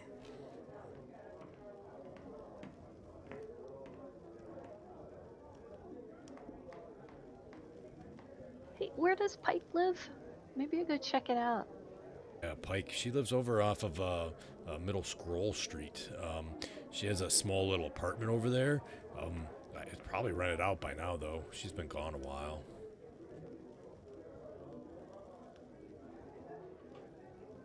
These abductions have been happening for the last couple months.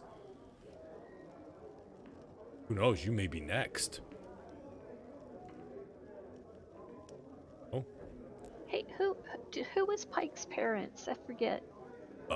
Mrs. and Mr. Pike. Oh, right. They're on Right. Scroll Street too. Yeah. They live there too.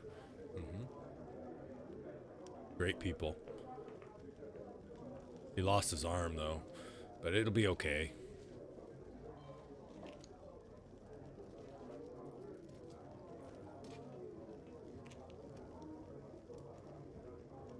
Interesting. Do you give him a hand from time to time when he needs it? Sometime. Hey. Help him out? Hey, is that a joke?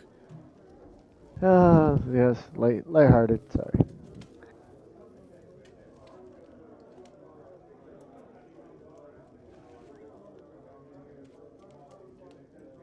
So, apartment on Middle Scroll Street. Is that on the west side of the road or east side? Oh, it's on the high side. Definitely the high side.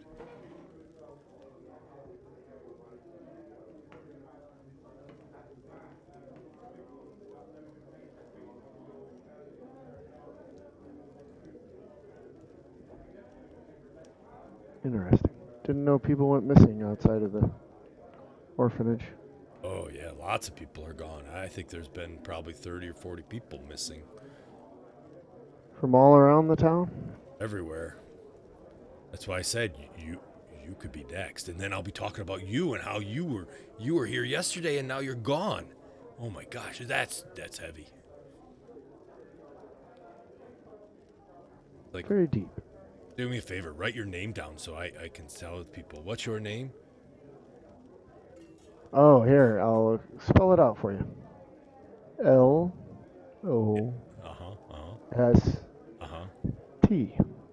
Yeah. Oh, it's lost. Oh wow. Okay. Thanks. No problem.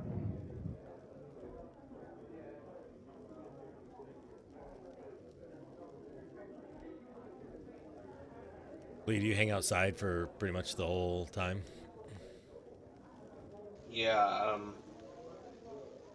once the guys have gone down all the way down the avenue, I will sit there and keep an eye on the door, waiting for them to come out.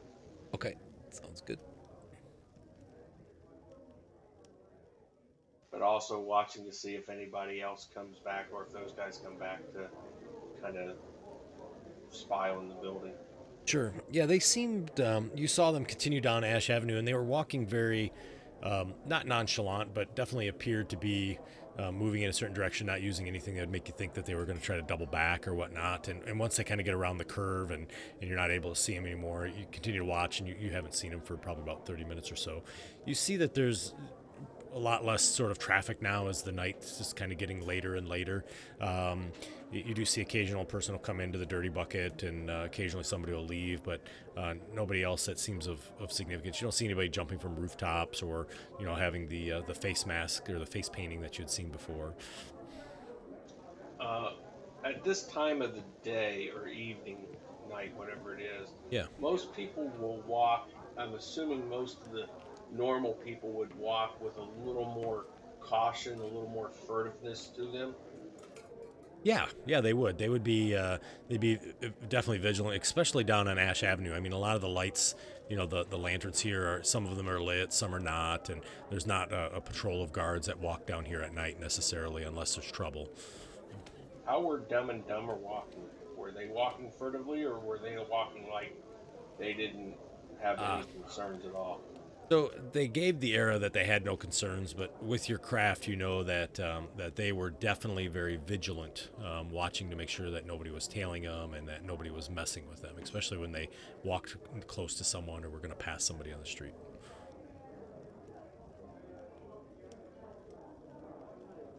Hey, Cassie, Yes, didn't we get someone told us that the locks are the key to finding them.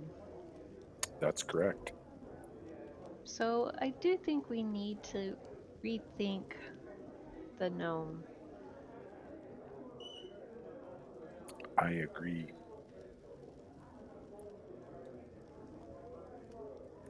And is everybody serious? The gnomes are everywhere here?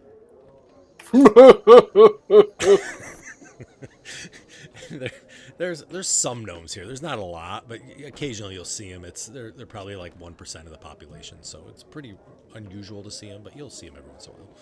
Well, Is Ty that lower or higher than the dwarves? Dwarves are at about 1.5. Okay. So Tygot is a dwarf. I mean, a gnome. No, that's correct. I thought we met another one along with Gil. Yeah, you've met some. I mean, there's some here. There's not very many. Just like the dwarves. I mean, there's some dwarves here too. But I must have been off in my own world. Didn't you say, Greg, that the gnomes and halflings were the most populous of the non-human races? yeah, but the halflings are. There's a lot that are here, but there's rumors that a lot have gone missing too. And then actually, the gnomes have gone. A lot of the gnomes have gone missing, not the halflings. But yes, they are. Yeah, because there was a magical disease 75 years ago that caused them all to disappear. There you go, from the lady that's lived here. Grew up. Yeah, the disease was called growth spurt.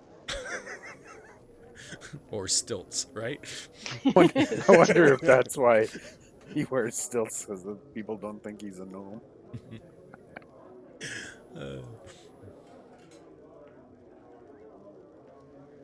So now that we've got a little bit of liquid courage, do we want to go back and check out Gel's shop while he's, maybe not there? Sure. Sure. You finish your glass of wine, Eris? And everybody, do you finish all your drinks? Mm-hmm. I finished mine. It was good. It was better good. than any of that rot gut that's usually in here. Right, exactly. The rest of you all drink your stuff too, I assume. Except Oh, yeah. for me. Yeah, except for Jack Brass, yeah. All right. So do you guys get up and walk out? Yeah, I'm good. Yep. Okay. All right. So you see, Lee, your group kind of comes out the front door, and they open the door and kind of shut it as they come out.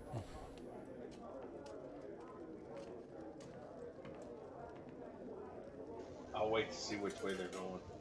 Okay. They start down, I guess, Ash Avenue. Is that the way you guys are going?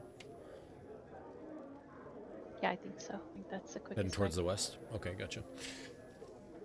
And we don't see Lee. He's kind of hidden. Yeah, I think so. He's had quite a bit of time to kind of hide back there and whatnot. I mean, you can, if you all want to do a perception, you could take a look and see if you want to. I'm not worried about him. He always finds his way back. All right, gotcha. We'll do this just in case you do. You don't have to roll if you don't want to.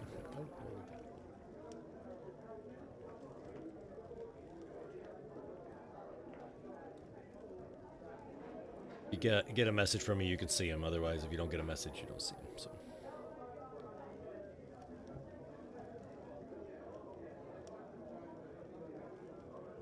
So I'll start making your way down Ash Avenue. Just go. You can go ahead and move the token whatever direction or however you plan on getting there. Yeah, we're going past Leloot. Gonna go up Low Tome. Okay. Yeah, sounds good. So as you do.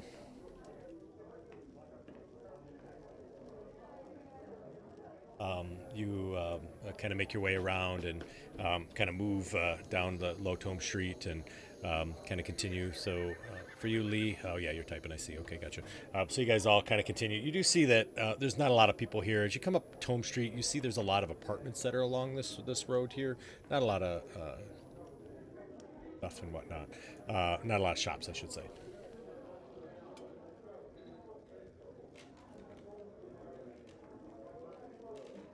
And I'm sure hoping one of these other guys who are, keeps their eyes on things or keeping an eye out for the laughing or the last laugh. Okay. And as you're kind of looking around and you kind of look back, you see that Lee is now walking with you in the group. Oh, hey, Lee. Hello. Eris, as you look around, you don't see anybody jumping from rooftops or anything like that. So, as you come up on Lava Street, you see the Blue Crater Academy is there, a beautiful building, right? You see there's lights glimmering in the upper windows of the building, probably from the scholars reading books and things of the sort. All right, we'll stop right there. Hey, Lee, you want to check around, see if there's anybody that's like keeping an eye on us? I haven't noticed anyone, but where are we going? Oh, we're going back to Gelb's shop. We're gonna break in and see if there's anything in there. I'll kind of move up a couple of buildings towards his and Okay. look around to see if anybody's watching it or if there's anything going on in the building that I can see from the front. Okay, sounds good. But casual glance, you don't see anybody watching the building or anything like that. I'll move back and say, doesn't look like anybody's paying attention to the building. And I don't see any inactivity in the building. So, Gelb's shop, did it look like it had an apartment along It does. with? Okay. Yep. Yeah. So it definitely has that appearance that there is an apartment to it. You know that the area, the room that you were in, is very small compared to the size of the building. It's probably a third of the building itself, and there is a second floor to his building as well. So you know there's an upstairs too. You don't know if there's a separate apartment, but when you walk around the building or look at the building, there's no other entrances into it.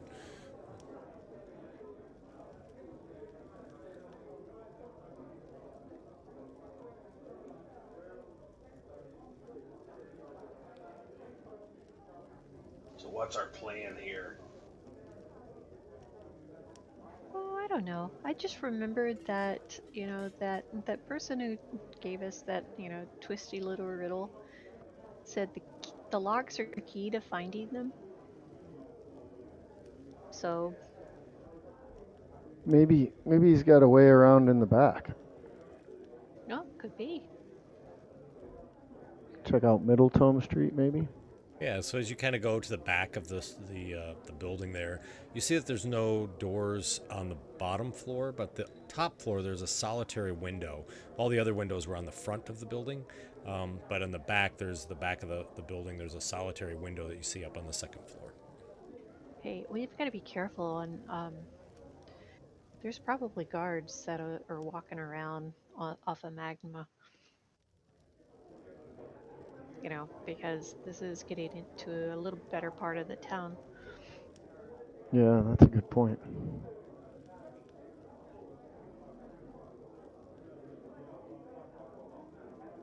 So we want to see if we can, maybe scale up the side and go through the window up there. What are you going to do once you're inside?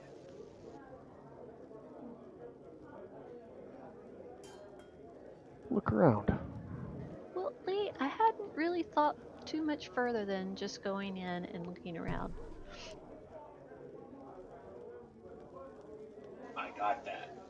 So what are you going to do if he's home? Well, Lee, I hadn't thought too much more than coming over here and looking around. Oh, that's an excellent plan. You see, as you all are sort of standing there talking on Magma Street, you see a group of about 4 guards just slowly meander from the west to the east. They don't look down the street at all. You just see they're kind of moving by as they continue to walk. Obviously, Magma Street is lit pretty well. Lava Street is lit okay. And Obsidian, you can see the lights are very bright up there. They don't see you. You just see them walk by.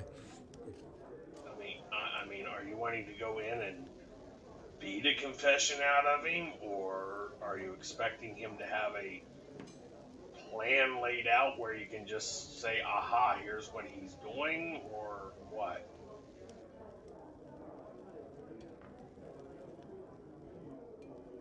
Well, right now we're short on leads, so kind of desperate. Well, I'm okay with it. I just want to know so that we don't get in there and go, okay, now what are we going to do?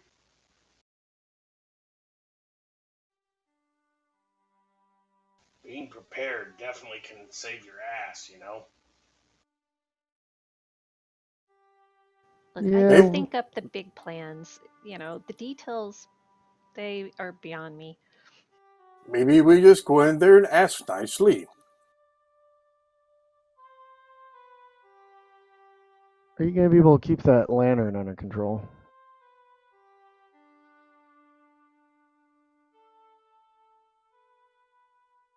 Fine, you want me to go up to the front door and knock? No, May- no, let's go in the back door. You did say there was a back door, right? Nope, there's a window up on the top, on the second floor, but there's no door in the back. There's just one door to get in. All right, well, around to the front door it is then, I guess.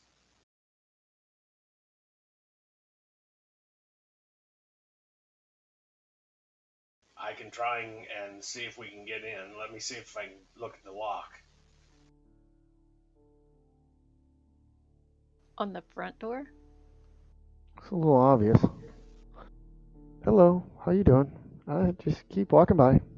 We're just looking at the store. So you guys go up to the front. Why don't we do this? So I will have one person in the party. I don't care who it is. I need a stealth check. I need one person to do a perception check. I already have a thieves tool check, right? So that's 3, and I need one more. And then I'll have another person do a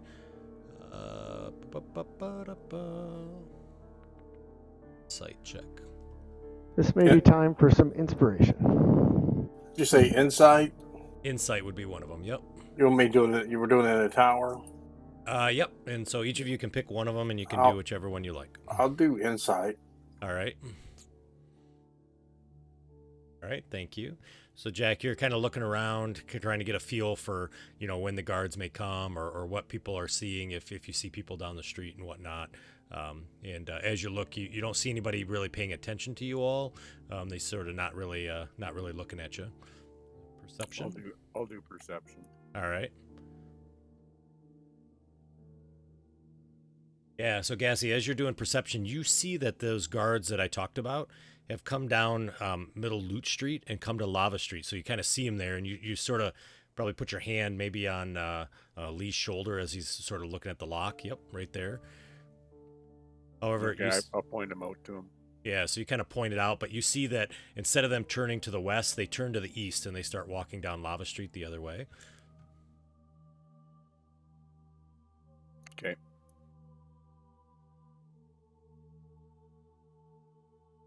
Who wants to do the stealth between the two that are left? Eris and Jester. I'll do the stealth unless you want to do it, Eris. I got a No, decent go ahead. stealth. Did I have any other? Did I give you one at all? I think. Nope, Did I miss that was one? it. Oh, I missed one. Okay. So I will have. You can do. So there's a stealth that's left, and then there is a either survival or history. I'll do history. Okay, gotcha. You're from the town, so you get +2 for your history check, and then you're gonna do the stealth. Is that right, Jester? Yep. Okay, gotcha.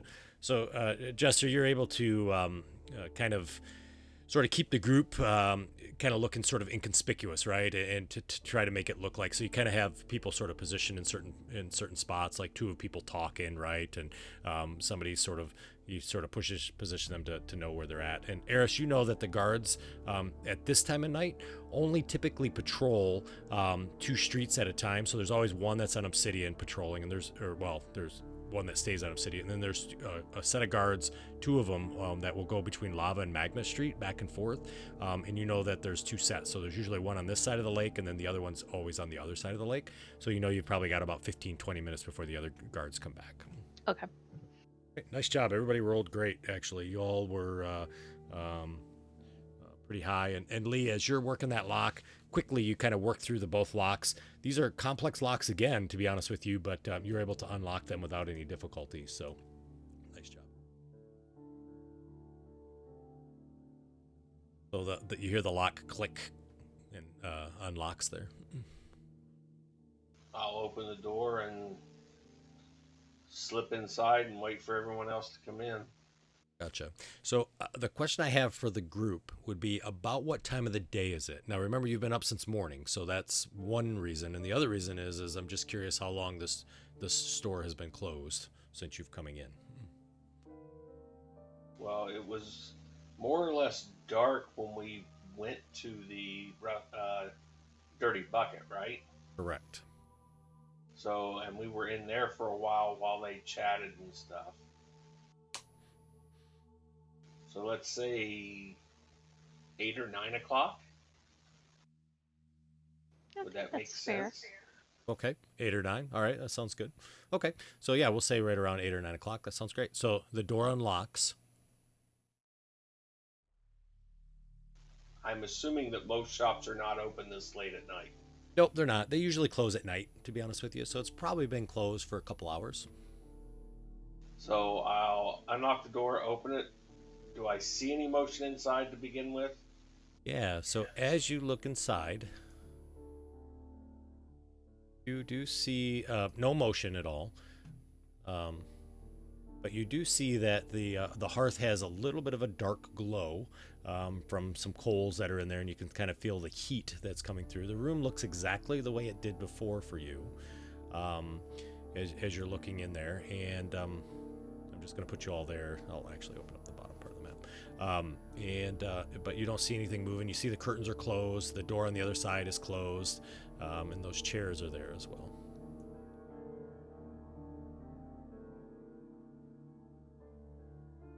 So there's a curtain in there?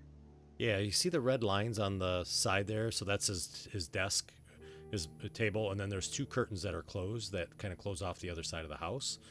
And then along that north wall are all those locks that you guys were looking at before. So Lee, as soon as you step through that doorway and make it all the way through the doorway, you hear a loud banging noise, almost like an alarm going off. And you immediately recognize that you have triggered an alarm spell. Get out of there, Lee. I'd step back outside, close the door. All right, as you And do, I'm you hear... slipping around the building. All right, so you hear some kind of rustling in that door, and you kind of close it, and that alarm continues to sound, and it's... I'm billowing running. throughout the city. All right, gotcha. I'm running to the corner, and then I put my cloak on around the corner. All right, all right. So you see Jester literally like bolts it, right? Are you going the same direction that Lee went, or are you going the opposite direction? I'm going. I duck.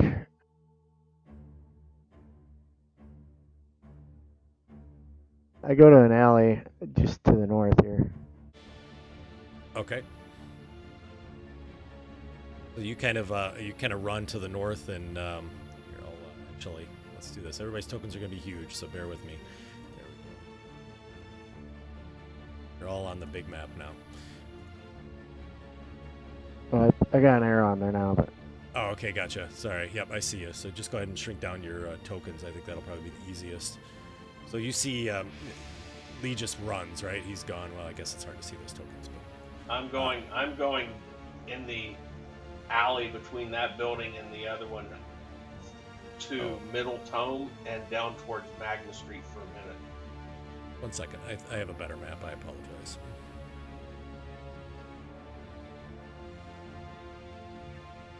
Yes, I actually have one that is my size. Okay.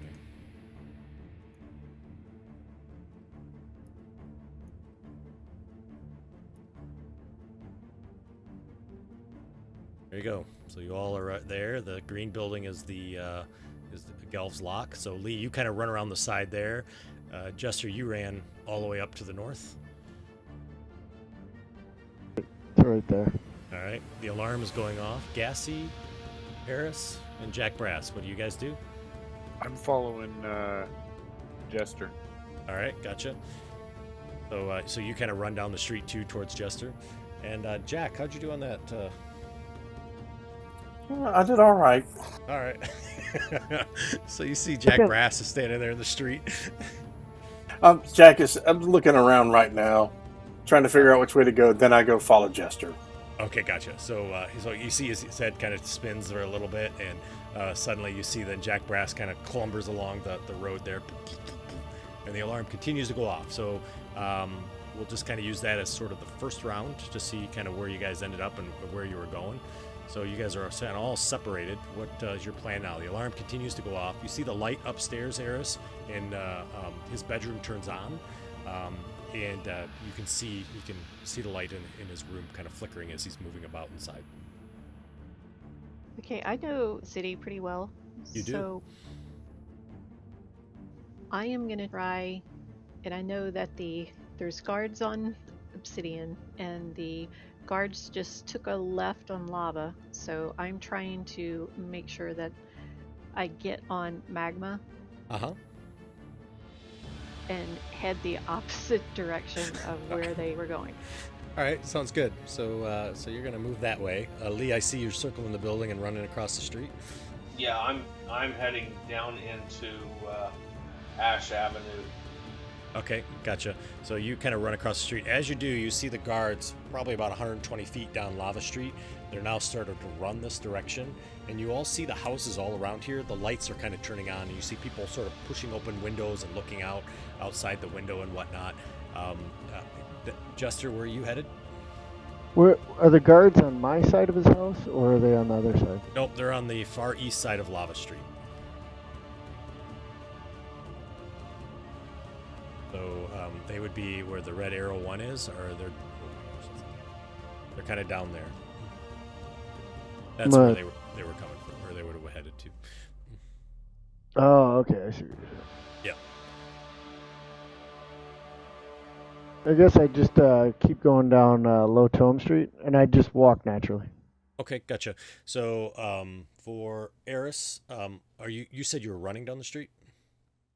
Oh no. Oh, I'm sorry. I ran like through the alley just to get gotcha. to the backside, and then Okay. I'm gonna get up on magma and just keep walking. Okay, normally. gotcha. All right. So yep. So I'll have you. Actually, we'll have everybody either do probably a stealth. I think is probably what you need to do, unless you can think of something else to act casual.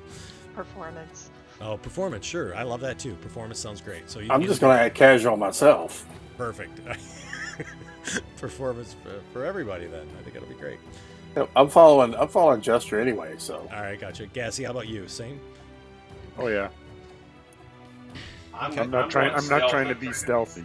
All right, gotcha. You're trying to do the same performance. All right, and you're not being stealthy, Lee. You are being stealthy, right, Lee? Yeah. Yeah, gotcha. So you kind of go over there. All right, gotcha. So I got to be honest. A walking metal suit of armor is not very sort of nonchalant. So you're doing the best you can, Jack, but it's not great. well, I know that. Yeah. But he's trying at least, right? And for Jester, you're a little that alarm kind of threw you off, right? You weren't quite expecting that. So you're there, but you can see like he's all sweaty and he's kind of looking back and forth all the time. And Gassy though, man, you're in your element. You're like, yeah, this is cool. We're good. I'm all right, right? And obviously for Eris, you're kind of moving down the street, feeling more and more calm as you get farther away.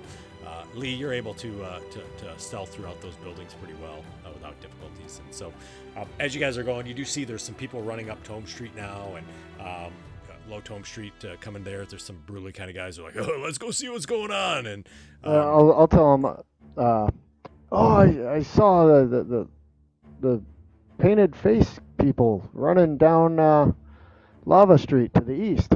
that's awesome. And you see, he kind of goes. They kind of pick up and start running a little bit to go figure out what's going on. And Eris, Tell the guards, the painted face people going to the east. they're like, Help them out. Yeah, exactly. And one of them goes, hey, that guy's face is painted. Maybe he's one of them. And one of them points at you. How many are there? 2? Yeah, 2. I am gonna. I'm Is gonna start anybody else following around them. or anything, or I'm sorry. is there a whole bunch of people around, or is it just those 2 right now? There's 2 of them there right now. So, yep. What was that, Gassy? What were you gonna do? I'm just gonna start following the people back up the street towards the locksmith shop. Oh, okay, gotcha. So you actually head towards that way. Okay, gotcha. So yeah, you saw there was some people quite a ways up the street from here, but you kind of try to catch up to them, so you start working your way back. Yeah, there's 2 people right there, Jester. Anybody around or anything, or? Just the ones that have their back to you that are going up Tome Street.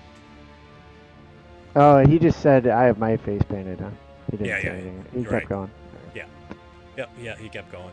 So, Yeah. so he keeps going. Eris, as you start making your way up there, you can see the guards are sort of running down Magma Street towards you. And there's other people on the street too. There's not very many, but there's groups here and there. And one of them kind of comes up to you and he says, "Ma'am, you need to get inside. There's something going on." And says, "Quickly." What's happening? What's I going don't on? know. And you see they immediately stop in front of the mayor's palace, and they sort of stand guard for the door. They're like, "Please vacate the area." Oh, yes, sir. Yes, sir. All right, and then so Gassy, you kind of continue to follow the group down Tome Street. Lee, you've made it to Ash Avenue. You see that there's not very many people moving about now in the street. It's pretty quiet as you get there.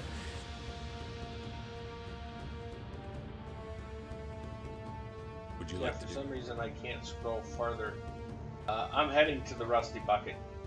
These maps I made them smaller because they're so big. So these are just high def maps for this. So you're heading towards the Rusty Bucket. Okay, gotcha. So you just continue along. This is the southwest quadrant of the cauldron. That's why. The dirty bucket? Yeah. Oh, dirty yeah, bucket. the Dirty Okay. Bucket. Why do I keep wanting to... I'm the one who named it. I know. I can never remember it. Okay. And then for Jack Brass and Jester, where do you guys head? You get down to the bottom of Low Street there and right at Ash Avenue. Yeah, we're just casually walking now. All right, gotcha. All right, and are you going to be heading down Ash Avenue, or which way once you get to that intersection, or just hanging out at the corner? Yeah, we'll probably head back Ash Avenue, going the way of the Dirty Bucket. I don't Okay, know if gotcha. we'll stop there, but we'll Yeah, I start gotcha. Walking No that way. worries. All right, sounds good. I didn't show up on my thing. So, as you make the turn, all of a sudden, Jack Brass's light turns on super bright and just like shines right on you like a beacon. Jack, come on. I'll put my 30 skivvies over it again. I'm sorry. So now it's a brown light that's shining on you, but it's not as bright anymore. Yes, yes. Let's look down at the ground. Let's see if we can find tracks. Don't mind us. We're trying to help the constables. All right, sounds good. So, Gassy, as you come around the corner there, you immediately sort of reach that corner of Lava Street, and you see those guards are now there too, and they're kind of running, and you see the gnome is outside. He's looking back and forth down the street, and you can see the neighbors are kind of yelling to him, and he's like, "There's been a thief. Somebody tried to break into my place." He's like, "I can't believe it." He's like, "Maybe it was the kidnappers. Maybe they're trying to get me." And the alarm went off. Thank God I said it. And he's kind of looking back and forth, and he's like, "And look at this. They broke my lock. Nobody can unlock my locks. They had to break the door." And you see that the door, the side of the lock looks all banged in and everything. And the guards come, and you can hear them kind of talking back and forth about it. Yeah, see. I'm just hanging with the crowd. I'm melding with the crowd as best I can. Gotcha. Right. Yeah. So Trying not to be outstanding. well, you rolled a 20, so I don't think you're gonna be noticed. That's for sure. So. And yeah, Brooklyn. And so you see the guards kind of looking at it, and you see another set of guards kind of comes through the alley from Middle Tome up to the street, and you can hear them, kind of talking back and forth, and you hear one of the guards says, "All right, everybody, back into your homes," and one of the guards says, "Do you want us to come in and search?" And he's like, "No, no, no. They didn't. I already looked through the house. Everything's fine inside my building, and no locks were stolen or anything." He said, "Everybody's okay inside. It's just me, so it's okay." And the guards are like, "You sure?" And you see they have their swords out and everything. He's like, "No, no, no. It's fine. I'll be okay. I just maybe if you stick around while I fix my lock, that'd be great." And they kind of nod. And you see those people sort of like windows start to close, and people start going back to where they were before, and whatnot. And Eris, you're going back and forth. I see, huh? Oh no, I'm just playing. Oh, all right, no worries. I was like, she keeps dodging back and in and out. So as you're kind of watching Gassy, you can see, and one of the guys goes, no fights, damn it, and he starts moving back down Low Tome Street. I'm gonna head up onto lava and make my and then up to magma and head back to St. Cuthbert. All right, gotcha. So you kind of make your way. Lee, you're kind of making your way as well, and Jester and Jack Brass, you guys are heading down Ash Street. Is that right?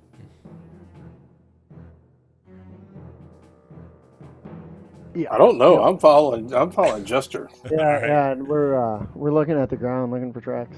All right, gotcha. Well, Yeah. lights on. All right, sounds good. After about 15, 20 seconds, the light turns off. I take my skivvies off and we start walking like normal. All right. Eris, you're on Ash Street now, so over on that far side. You're heading, okay, I got you. You're heading this way too. Yeah, I just made my way down, and I'll head back along Ash. Sounds good. So as you continue, you see that Jester and Jack Brass, they were walking kind of slow, and you can see up ahead that you see Jester kind of reaches up and takes off the underwear again off the Jack Brass, and they're kind of talking back and forth. You can see Jester sort of chatting with him about something or another. Okay, I'll run to catch up with him. All right, so you kind of run pretty quickly, catch up to him. There's nobody on the street here, and the three of you are now together.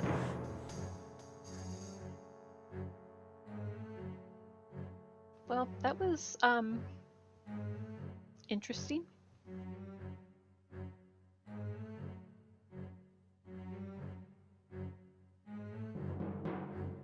Who are you with? Eris is by herself. Yeah, you're with Jack Brass, so it's just you three.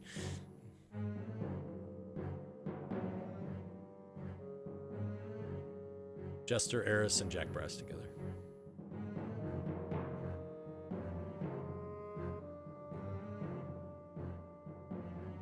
Yeah, maybe the back window next time.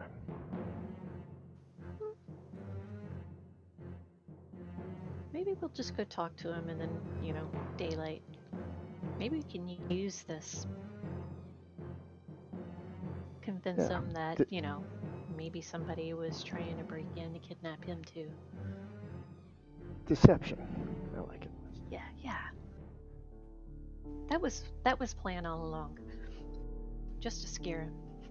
Exactly. You put fear in him so he wants to cooperate. Yeah. Where's the three of you heading? Well, we don't really have a rally point. You don't. So You're absolutely right. You don't. We slept at the church, but I probably wouldn't want to go there without that gassy, yeah. yeah, without gassy. So normally I stay at the Slippery Eel because they let me stay for free when I do my performance. I don't know. Probably call it a night. Crash out. Yeah, I have a room off of Lava Avenue somewhere. I'm Wherever you assuming want. it's over by my Over by by the my ancient shop. amble. Yeah, whatever building you want, you can pick it and it's yours. Biggest one. I'm not wealthy. That means there'd be lots of apartments in there. But you could. I mean, you could sleep in one of those. It'd just be a lot of different apartments in there with yours. Yeah.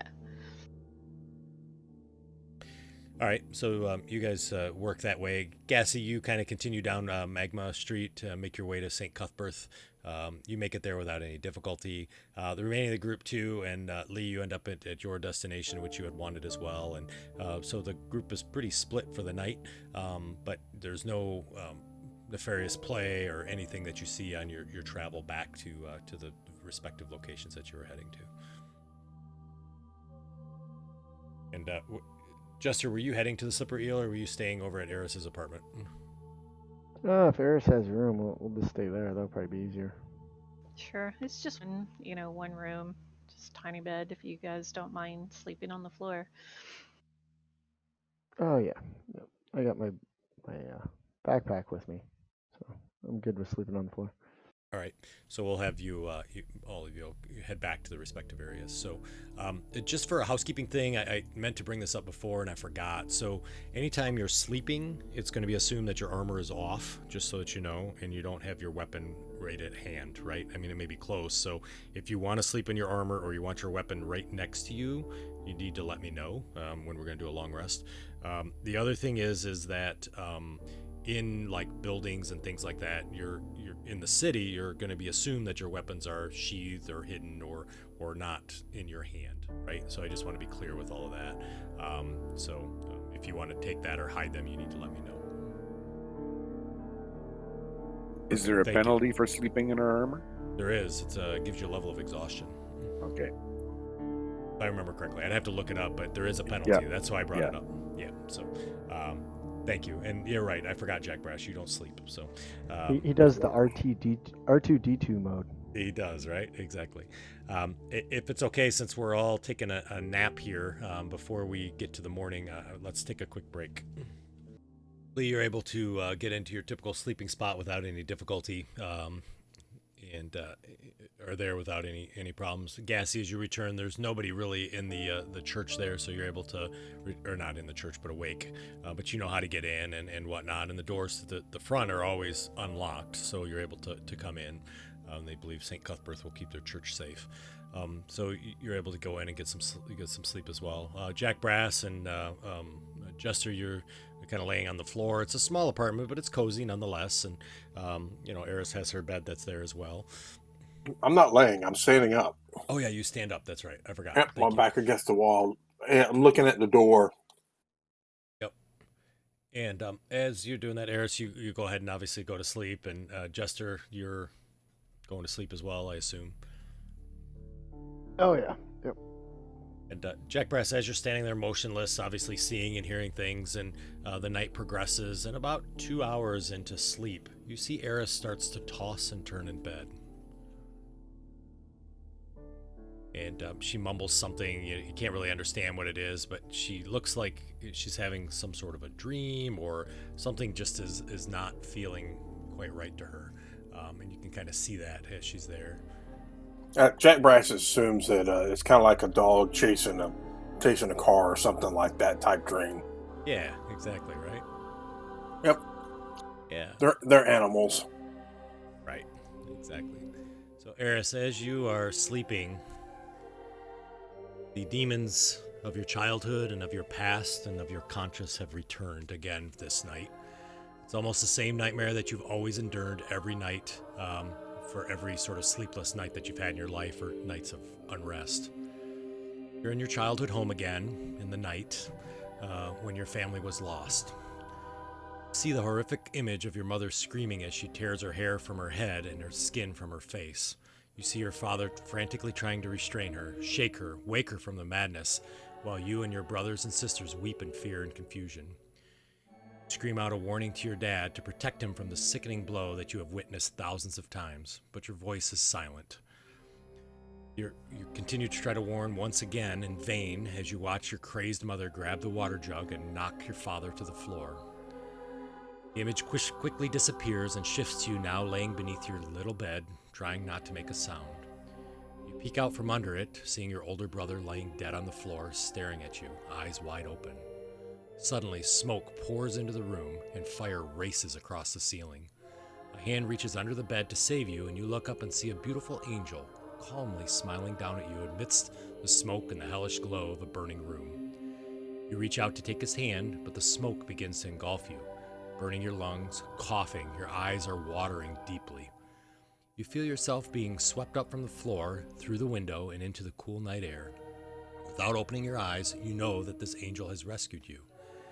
But as you look, you realize it is not an angel at all, but a horrific demon that holds you in its grasp. You scream in uncontrollable terror as no voice comes out from you, as the vile demon slowly opens up its bloody maw and begins to try to feast on you, and you wake up in a cold sweat. I reach for my sword, realizing it's across the room.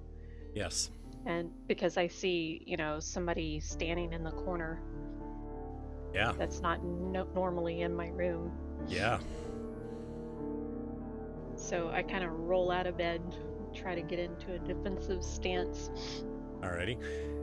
So Jack Brass, you see her sort of stand up after sort of kind of whimpering and staring at you just for a minute. Does she step on me? Probably. Probably, yeah. Ow! Oh, jeez. I'm getting trampled.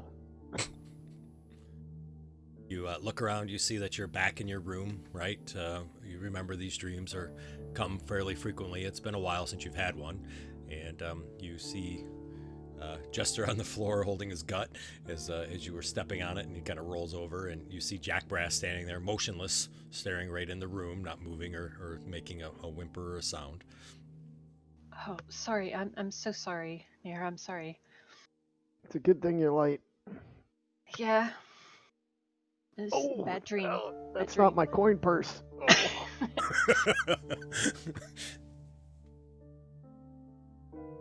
It's okay.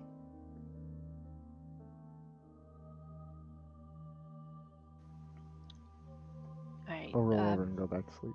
Yeah, Okay. I'll right. try to step over him, generally just to make sure I don't, actually hit him. Sure, absolutely. Crawl back in bed. Crawl back in. It's obviously like 2 or 3 in the morning as you go to sleep. Jack Brass, you see both of them kind of go back to sleep. I don't say anything. I just stand there. Whoop. All right. Sounds good. So, Eris, as you go back to sleep, you do fall asleep and sort of differencing of the bits and pieces of that dream sort of coming in out of consciousness, but not nearly as severe as it was. And a few hours later, Jack Brass, you see she starts to toss and turn again in bed, just as you've seen before, right? This time, Eris, you stand someplace dark and cold. You cannot see, as darkness has totally consumed you. But you know it is dark because you feel one with the darkness. As the light begins to filter through your senses, you see an immense cavern of stone. Light comes from cages that hold writhing insect-like beasts whose pods get off a small red glow. Before you stands a small boy. He's less than a decade old. His black, unkempt hair falls in front of his face, which causes him to shake it from his face to kind of get it out of his eyes. You see that his eyes glisten with fresh tears. They run down his freckled face. Recognize this boy as someone who was described from one of the kidnapped orphans. Tarim, you think his name was. But you cannot understand why you know him and can tell so well what you see. You've never seen him before in your life, but you can sense this is Tarim. You can feel his very life force from you.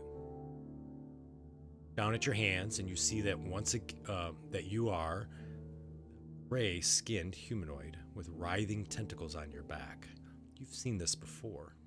Other dreams that you've had that you can't remember the details of. Taram seems to notice you now as well, and he begins to scream. His scream, if pain in your ears, and causes you so much immense discomfort that all you can think about is to make the screaming stop. Back to the child. He's still screaming. All around him are floating eyes. These disembodied eyes float all around Taram, never taking the gaze from him. There are perhaps a dozen of these orbs floating. However, it's difficult to discern them because they constantly wink in and out of existence. Now, each floating orb is writhed in a green flame. The eyes do not seem to be bothered by the flames, and they begin to spew out noxious black smoke. The smoke begins to fill the cavern, slowly covering the boy, Taram, and his face is covered with a veil of smoke. He screams louder.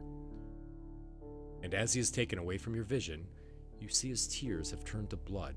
They flow all around his face. And just as he finally disappears from your vision, you see a symbol on his face. You don't have time to make out what that symbol was as the smoke and darkness consumes the boy. You again wake up, drenched in sweat.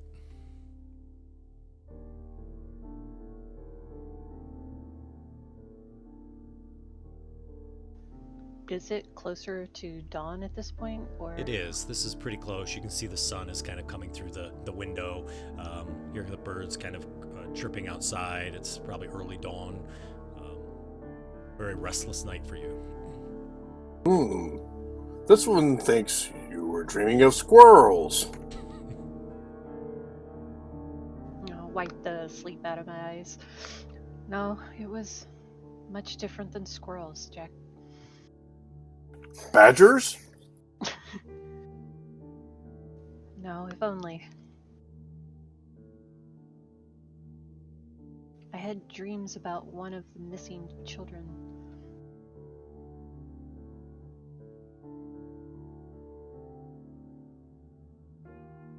I don't know what it all means, but I dreamt that he was down in a cavern.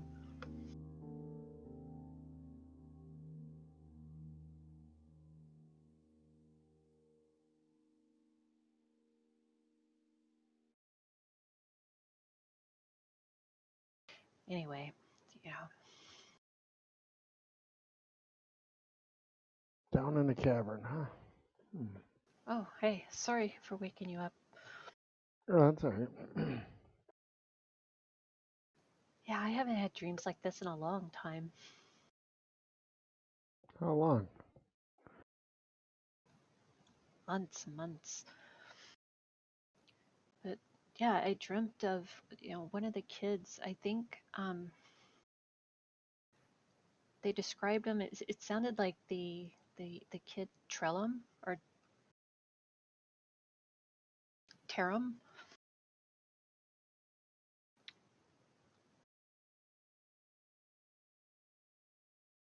But yeah, he was being held in a cavern. Anyway.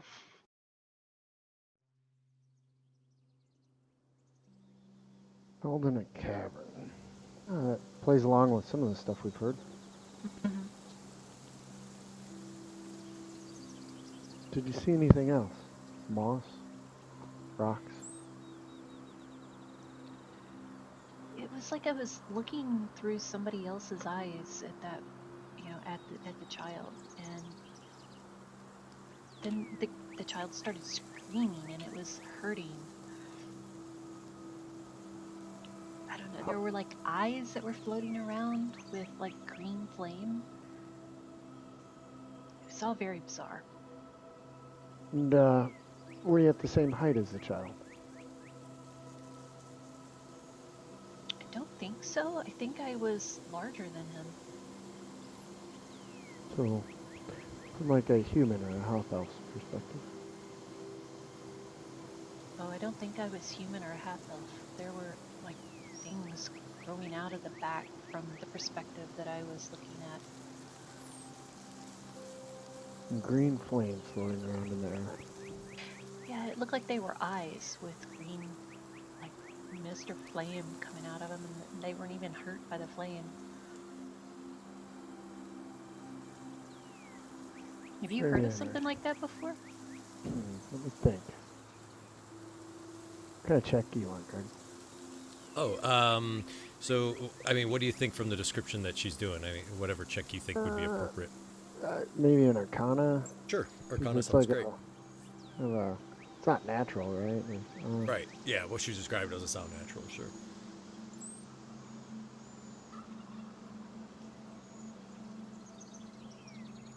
Yeah. Sure, Jester. Not any spell that you're aware of that does that from your training and lore and things. Not sure what that's all about. Maybe I should do the history on that one. Yeah, I'm not aware of anything with green flames. Maybe we can ask a scholar at some point.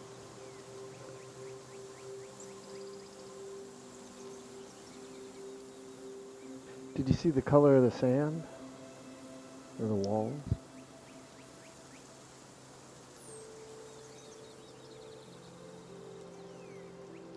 I don't know, the dream's kind of fading. At the end, all I remember is there was like a fog that covered the kid. It's interesting that his screams, though, seemed to hurt whatever being I was, whosever eyes I was seeing through. It seemed the screams seemed to hurt it. Interesting. Sound. Doesn't like the sound. That or maybe the boy has magic. It could be. Was he hurling insults or just screams? Just screamed. Do you need help sleeping? I can help you sleep. I don't know. I'm kind of afraid to sleep right now. It's not a good night. Did you get enough sleep? I think so. Did I take a exhaustion level? You didn't. Okay. All right. Well, if you need help sleeping later, let me know. I can probably help. Okay. Those dreams feel like they last forever, but Jack Brass saw that they only last maybe 5 or 10 minutes at the most.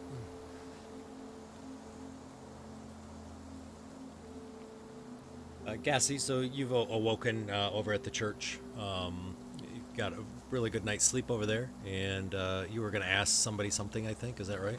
Yeah, I'm going to ask Jenya about the wooden disc with the curved line and the upside down crescent moon on top of that. Thanks for refreshing my memory. I remember you were going to ask something I couldn't remember. So you see that she's doing her morning prayers in the chapel, and obviously she's just finishing up as you come out, and you do see the faithful are sort of streaming out, and she's kind of at the back, sort of thanking them all for coming, and giving prayers, and people asking for certain things like we need some rain, or pray for my sister who's sick, and things like that. And so, kind of at the end of the line, and as everybody's gone, she sees you and she says, "Morning, Gossi. Late night for you last night." Yeah, a little bit. Went for a long walk. Cauldron is okay to do that. Fairly safe. You just have to be careful, mindful. Yeah, I stayed on the high side. By the way, the flowers look beautiful. I really appreciate you helping out with that. It's worth any time that you spend with us, that's for sure. I think I'm going to build a retaining wall out there and give you some tiered gardens. Oh my gosh, that'd be just gorgeous. It'd be beautiful. I'd like to see that to give us some nice contrast. It'd be great.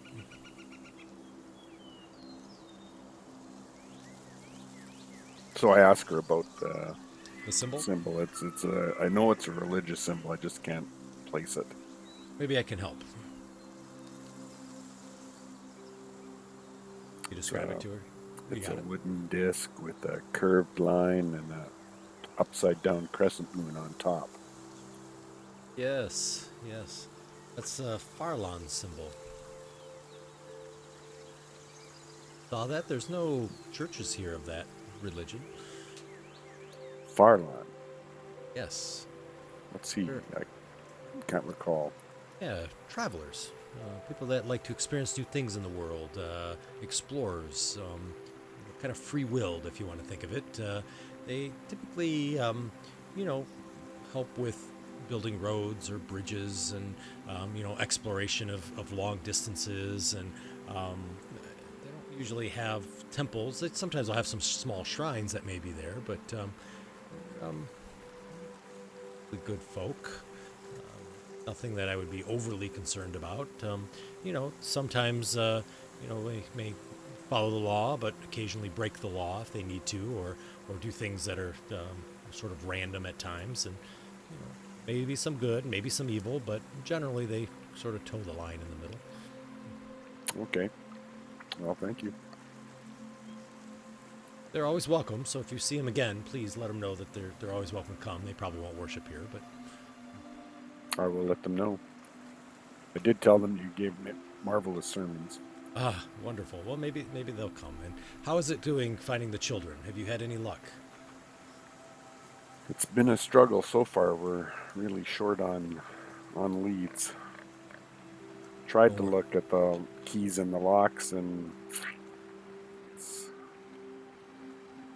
been kind of confusing so far. St. Cuthbert may speak in confusing ways, but St. Cuthbert is always true to his word. Locks are the key, if that's what he said. Yeah, something like that. Let me just grab my note here. Sure. She says, no, yeah, if there's locks in there, that's the key.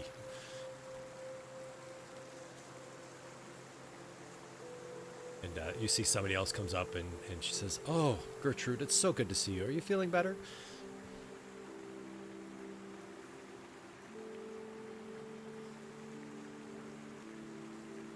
Look beyond the curtain.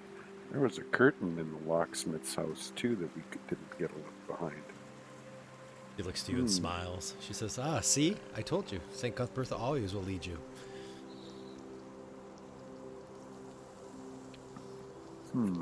I will pass this on to the rest. She's safe out there. She continues to kind of meet and greet people that had come in to worship today as you start to kind of wander away. Hey, should I call you Nair or Jester when we're like just the three of us? Oh, well, this is Jester, and this is my main persona. And then there's the that hillbilly character that I created to make money. Gotcha. So, how about we just grab some breakfast and then head to the church? Maybe Gassy made his way back over there. That sounds good. What do you think, Jack? This one sounds good to this one. And maybe I'll peek into my shop because Lee sometimes sleeps there, so maybe we can find him on the way. Excellent. We'll have to set a rally point next time. Yeah, I think we should probably do that. Yeah, So, go ahead, yeah. please. Nope, please. I was go just ahead. going to say that's what we're going to head that direction then. Gotcha. So you all start to head out of the apartment. Lee, so you slept throughout the night last night. Really no issues at all. You've kind of found your same little sleeping spot that was there.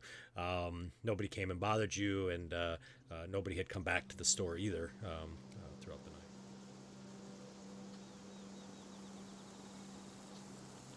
Well, it's not my day to clean, so I'm not going to worry about trying to be around for that. Sounds good. So you do see that Eris does pretty good at keeping the place clean, but there is a few things that maybe need to be put back into place that you would remember to do all the time before she figured out you were actually staying there. So I don't know where I'm supposed to be meeting any of these people, right? right. So would you just kind of go out the door? Yeah, I'll slip out. I slip out a side window or the upper window, and I guess I'll go get some breakfast at the dirty bucket. So you guys see as you come around the road there on Low Wan Street, you kind of turn up and you see that Lee is now starting to kind of cut across the Lava Avenue, and he's going to cut between the two buildings to Lantern Street, and you see him kind of moving across there. He's within yelling distance. I'll shout out to him. All right, gotcha. Your arrows yell out to you, Lee. I turn and look, and I give a slight wave, like, oh yeah, it's them, yeah. Hi. Just then, Gassy's coming down the other way of the street, right? And Gassy, you see kind of Lee there waving with his back to you, and you can see your other group kind of down the street a little bit farther. Marvelous. My mind tends to wander.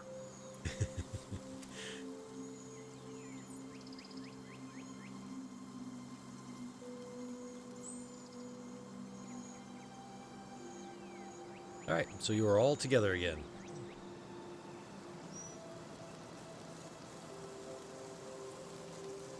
I'll relay the information about the Farlonians.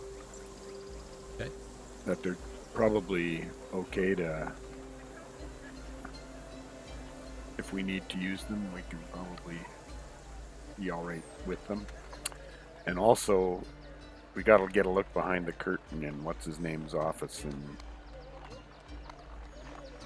Gelb's block plant.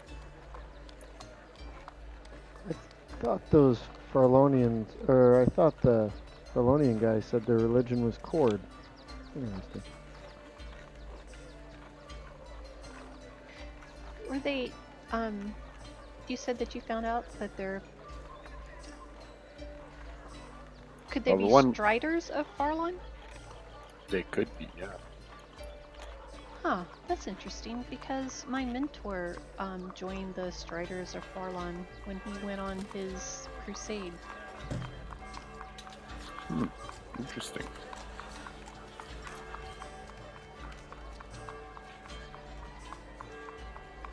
I don't know for sure if they're Striders, but they're sure, I think, a long ways from home. Well, they are travelers.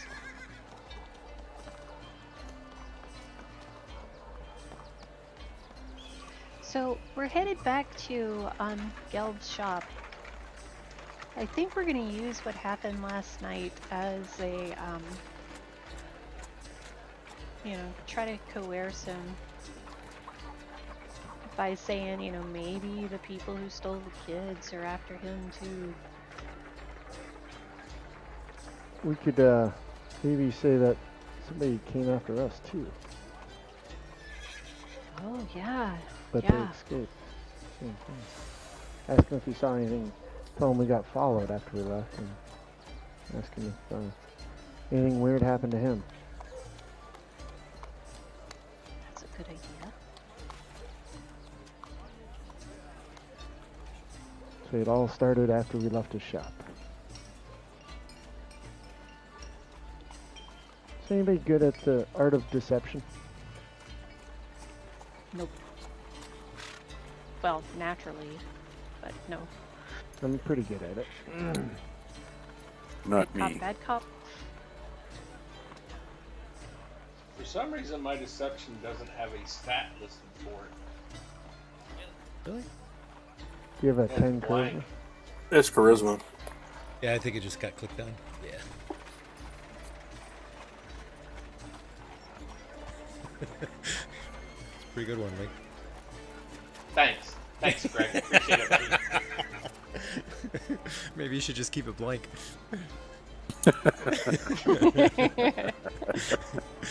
And I'd be accused of cheating. I kid. Yeah, it's all good. Alright, I'll do the talking on this one. Okay. All right, so you all head back towards Gelb's locks. We do. All right. So, Oh, you know what? I'm gonna put my disguise on. Nar. probably a good idea.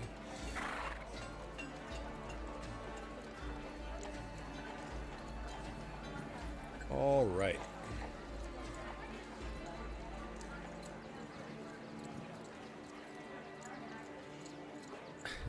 Can't believe I don't. All right. Well, that's okay. That's all right. We're gonna have. He's gonna look like a Sir-Vedlin, even though he's not. So, all right. So you guys get to the door, and You see that the door is. Oh yeah, I'm is- gonna tell everybody that somebody broke that lock or made it Oh, look yeah. like it had been broken instead of, because I know Lee didn't break it. So I forgot about that. Yeah. If you guys want to talk a little bit more before we get there, that's fine.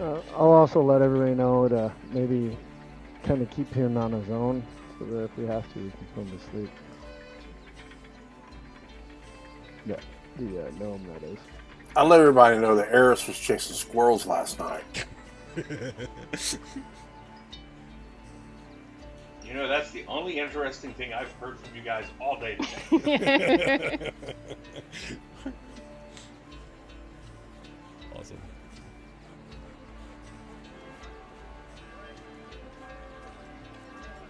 As you look at the door, you do see that the lock has been replaced. There's a different lock on that door, especially for you, Lee, since you were picking that lock.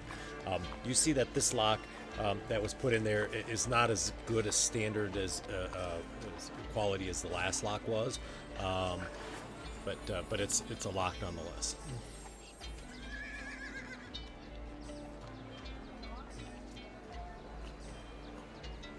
Is the door open? It's closed, but it was the last time you guys were there too. But this little sign on his door says open. I'll open it and walk in. All right, so you open it in, the little bell rings. I knew I had a description of the room, so bear with me. So as you walk in, it smells like wood and pipe smoke. You see the two padded chairs that are there that flank the hearth, and there's a nice fire that's going on. And the mantle is carved, bears a sign of, looks like a tinderbox, essentially, is what it looks like. There's a small vase holding some dried smoking leaves and finely wrought collection of pipes. There's a burgundy strip of carpet that leads from the entrance of the wall to the wall across from it, where there's dozens, perhaps hundreds of keys and locks that hang from tiny hooks.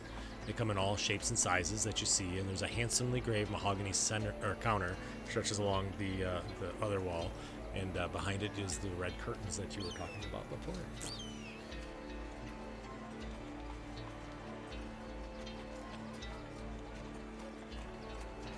He sees you kind of come in, and he says, "Oh, hello. Hey, Keegan. Hey, it's not been a week, has it?" No, it hasn't been a week, but you know, we had a strange occurrence after we left here last night. You did? Yeah, we thought we were getting followed, and then somebody tried to break into our apartment. Really? Wow, that sounds terrible. Somebody broke in here last night too. Are you kidding me? No. Somebody broke in here? Do you think it's the same, or what do you think's going on? Interesting. Tell us about your experience. Well, I was up in my bed. I was cutting my toenails because that's what I do in the middle of the night in my bed. And all of a sudden, there was this a loud alarm. It was really, really loud. And I protect my door because I really want to be smart, right? And so Of course, who'd come in through the front door? That's right, silly. exactly, right? I mean, I figured they'd probably break in my window if they were going to come in, but they came through the front door. So I thought maybe they wanted to steal my locks. And I came down, and my lock was bashed open. It was the craziest thing. Brute force, huh? Brute force. It was amazing. I couldn't believe it.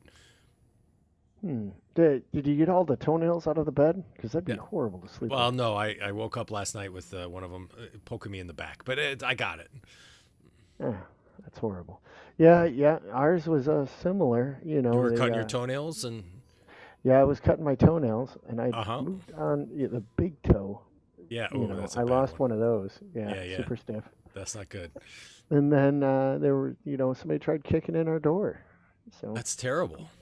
yeah, Well, we didn't see who it was though. Peeked out. Yeah, we didn't either, and the guards thankfully kept me safe. And I'm working on a new lock now. Look at this one, and you see it's a very ornate lock. You look inside; it's got like 12 tumblers, and Oh, that's excellent. Very nice. Very Okay. nice. and so he's kind of talking, and he's like, yeah, it was crazy, wasn't it? I don't know. I'm not sure what had happened there. Yeah. But anyways, it was scary. I was a little nervous. I've never had anybody break into the store before, ever. Isn't that amazing? No. I just who knew? Very interesting. Yeah, but So the guards didn't find anything? No, they didn't, which is very excuse me, sir. Please don't. He looks over to Lee. Please, can you back up? I mean, I don't want you near my back here. You're supposed to be in the front. You know what I mean? Well, sorry, I was just trying to stay out of the way. Yeah. Just go have a seat in the chair over there, would you please? Like he makes me nervous. Yeah, Hey, I could see that. hey, there. Yeah. You know, Oh we were no. in here talking about the right. This is out of character. Did we mention the kids to him when we were in the shop yesterday? We Yes, we did. mentioned the orphanage, yeah, and then the laughing stuff. So yeah, Okay. we did. Because I had mentioned that he seemed to have a little bit of a, for lack of any other way of saying it, a nervous tick when the orphanage was mentioned. Okay. I just wanted to make sure.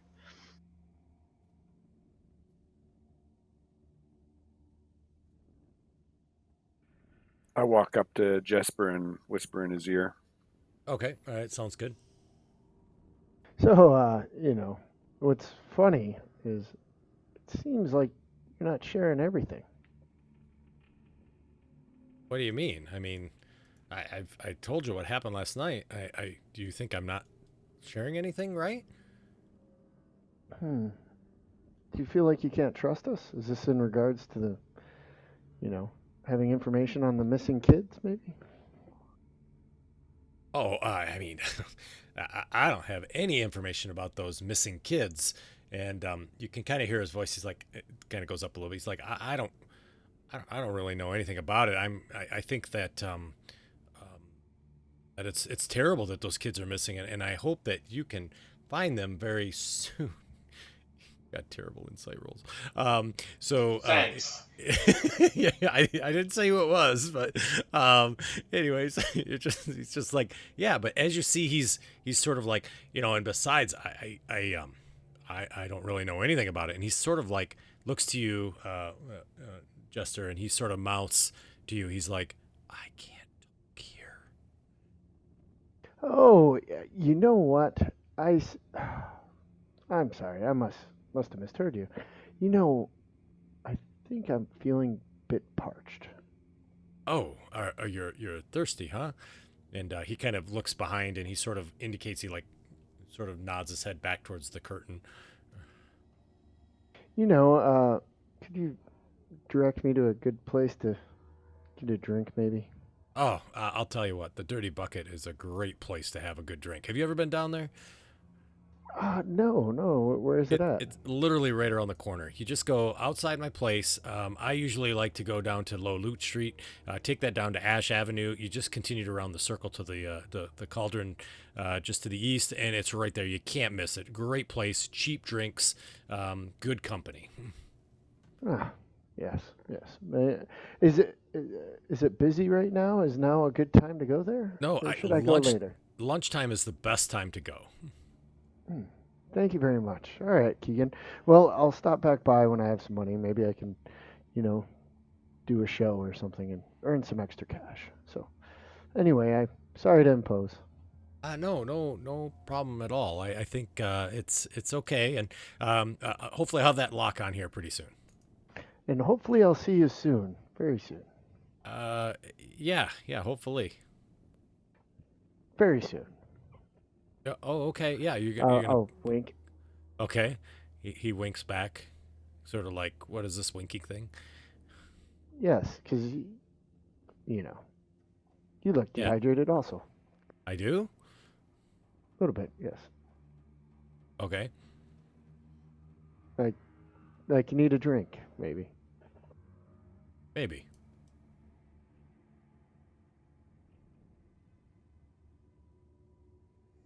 All right. Well, see you later. Bye bye. He looks over to Lee. He's like, you gonna buy a lock, a key, a lock, a Nah, I key? don't have anything to lock up. Oh, that's too bad. All right, bye.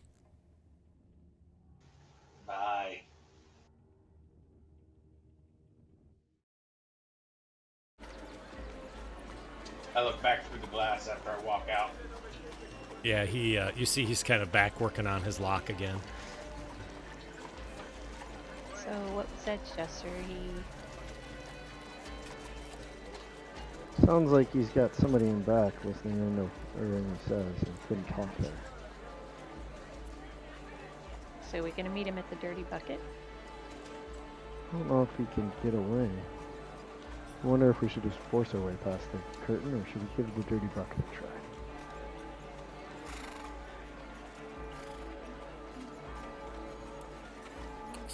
Is the poor fella in trouble?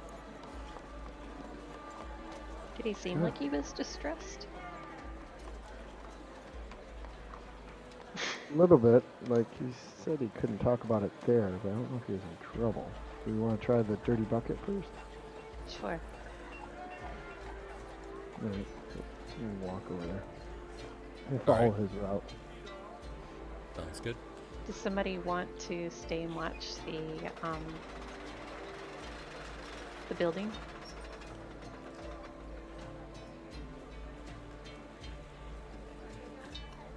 Sounds Okay, good. we'll head over there then. What? You smell smoke? Nah, I must be mistaken. I don't smell it now. I thought I did there.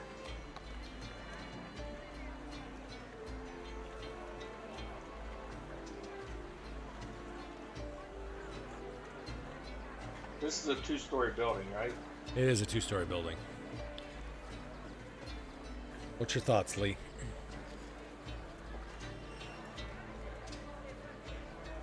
Yeah. That many of them is how many I have. I know that's not true. I'm following them right now. Okay. All right. Sounds good. So everybody's heading down to the Dirty Bucket. Yep. All right. So the group moves down towards the Dirty Bucket.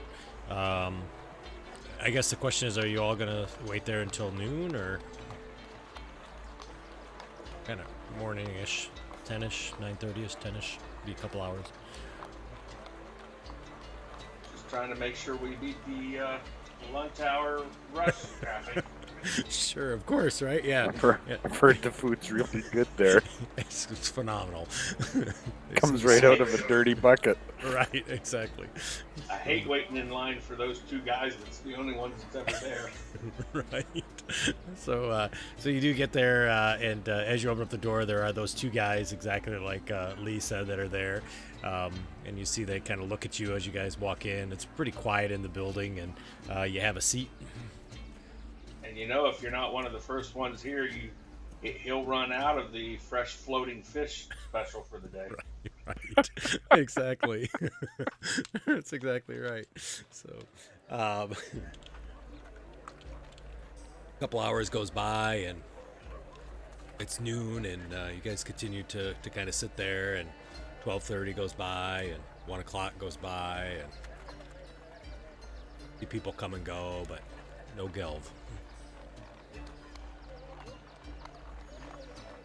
I say we go back there and just go behind the curtain and see what's there. You want me to try and put him to sleep? Or just force our way back? Do you think he'll stop us? I don't know. You know, I could try and put him to sleep and then Sure. have to force our way.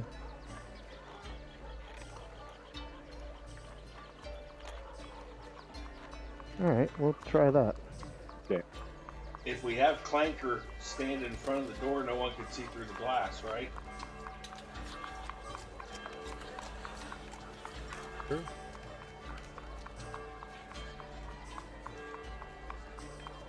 There are no windows in the building on the ground floor, correct? There is. Here, let me open it up a little bit more. Sorry. Just The on the window- just Oh, on Well, the front sorry, of the building. in the area that we can see, there Right. aren't any. Right. It just has a bunch of locks and stuff in there. Matter of fact, actually, There were no windows on the back of the building on the ground floor. not on the ground floor. So this little window that's poking out that you can see there, that's sort of like a bay window with a bunch of display of locks and stuff, and there's some great curtains that are closed, so you can't see past that 10 feet. Somebody lock the door after this starts. And turn the sign around so it says closed.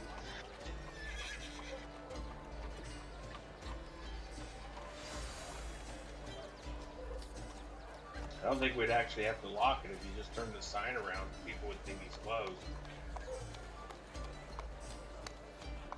And if we get there, just a little bit before normal closing time, it wouldn't look odd if he closed up. Oh, we've been waiting all day. Anybody see the hours on the sign? Yeah, so as you get there, the hours are 9 to noon, closed from noon to 1 for lunch, and then it says 1 to 4. Oh, what time is it?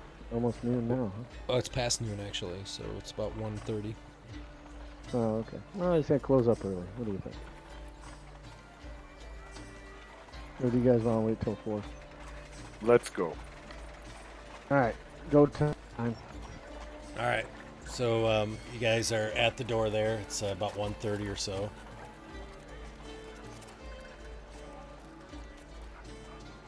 Go walking in. All right, you walk in, and as you do, you see there's a elderly female human in there standing at the counter, and she's like, yes, my door lock needs to be fixed." And you see Gelb is like, yes, this lock looks terrible. I'll have to come over and fix that lock. He sees you guys come in, and you can see his face immediately sort of gets that sort of look and and he says, yes, how about tomorrow? And she says, oh, yes, that would be great. And she turns around and she says, oh, my goodness, you have lots of customers now. It's like, yeah, these are my my regulars. I've got some jobs with them. So she's like, hello, everybody. Hi, how you doing? Good. Your hair is a little mess, but I'm good otherwise. And oh my, it's a dwarf. Hello, how are you, sir? I'm fine. Can I hold the door for you? Oh, please, thank you. That's such a nice gentleman. And then she sees, obviously, Jack Brass outside. Oh, dear. He looks big. And she walks by and... All right. I'll close the door. Is there a bolt on the inside? Oh, yeah. Yeah, I'll bolt it. Jack. All of a sudden you hear a loud horn. Comes from Jack blowing a horn. Keegan. Oh, that horn, that's time for a little performance for Jack to keep him happy. Just 1 second. Okay, all right. Why is the door, what's going on? You closed the door. Oh, we just, I turned the sign around too. It says Oh, did closed you? now. Yeah. All right, sounds good. we just, the horns when I have to give him his performance. So. Oh, okay, that makes sense. Listen closely. You may like this song. Oh, sure. And he kind of listens, and he's like, I'm sorry I didn't make it. I was really busy working on this lock. I didn't think I could get it done in time. Oh, that's all right. It's no problem. We figured we'd come talk to you, but I just got to take care of this deal with Jack real quick. Sure. Bluff the stupid shopkeeper. Oh wait, that's a different song. No. Yes. That's If you're that's a not giant it at The all. Playground fan. Take out a pinch of sand and a cricket. All right. Soft kitty, warm kitty, little ball of fur. Happy kitty, sleepy kitty, purr, purr, purr. I love it. I thought you were going to sing. That was great. Good job. Everybody knows what that's from. That's only Yes. I love it. All right. So go ahead and roll your dice. Are you rubbing his chest while you sing that? I'm just curious. No. I don't know where it's from. It's from Big Bang Big Theory. Bang Theory. I don't watch it. I haven't seen it either. Oh gosh, you guys are I missing know. out. Un-American, I get it. So he collapses, kind of falls down to the ground, and you hear in the other room something else hits the ground. I stand up. Into action. I had Mission Impossible music. I'd play it, but I don't have it. Rats. I go sliding across up just like Gassy. Nice. Time to go. All right. I took a lot longer than Eris. I was, took a couple of kicks to get over the counter and crawled across and then jumped down. I love it. I'll wait until Jack goes because he's just going to walk through it. Yeah, through the cabinet, right? So y'all come through the opening there. Yeah. So I'm as you standing do, back waiting for them to open the curtain. okay, gotcha. So they open up the curtain. As you do, you see that the curtain. There's some black curtains to the south that obscure the window niche that faces the street, and you see there's ornate locks and complex locking mechanisms that are neatly displayed in that niche. The room is very tidy, but it looks lived in. There's carpets cover the stone floor, and there's a broom that leans against the railing by the wooden staircase. And it leads up to the second floor. There's a balcony up there. There's 3 wooden chests that rest in the middle of the floor. Their lids are bound shut with sturdy padlocks. There's some small tables and shelves and benches that hold various knickknacks, with a framed portrait of a silver-haired gnome hangs next to a tall wooden box at the base of the stairs. Is there any like rope or anything around? Not in this shop, but He's got manacles. yeah, he's working on your manacles. I forgot. I actually have a couple. Oh, do you? Do you mind throwing a pair of manacles on him? How long does your spell last? 1 minute. Oh, well, then yes. Did the sound of somebody falling happen on the floor we're on or on the floor above us? Floor above you. We must move fast. All right. If you guys want to head up, I'll pull him into the other room and put the manacles on him. Okay. Trying not to wake him up. Be very careful. Gotcha. So I'm gonna make sure he doesn't have any like lockpicks or anything on him either. Okay, gotcha. Yeah, he doesn't really have anything like that. He just has his tools that he was working with. So on the map above to the left, you'll see the balcony that's there. There's 2 doors. They're both closed. Obviously, that's the blurred out part is the floor that you see below. And as you walk, Gassy, going up the steps, can you roll me a D4? Perfect. You get to right about there, and you're tripped over something invisible, and you kind of fall onto the floor and land flat, prone. I try really hard not to snicker because I think he just tripped over his own feet. That's exactly what it looked like. It's kind I of. see there's something lying there, Lee, as I'm lying on the ground. I'll move up and poke in that area that he's talking about with a arrow. Okay, all right, gotcha. So you kind of poke in the area there. What's your strength? Your strength modifier? Mine is 0. 0. Alrighty. Suddenly you feel it sort of hit something. And as it does, you hear something moving. I'll have you all roll for initiative. Oh, I'm wait. sorry, you want us to roll what? Initiative.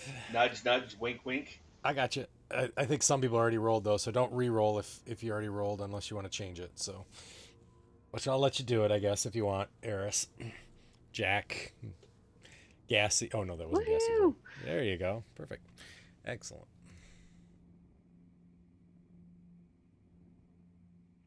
I figure I'd take it, considering the odds that I roll lower. Right, exactly.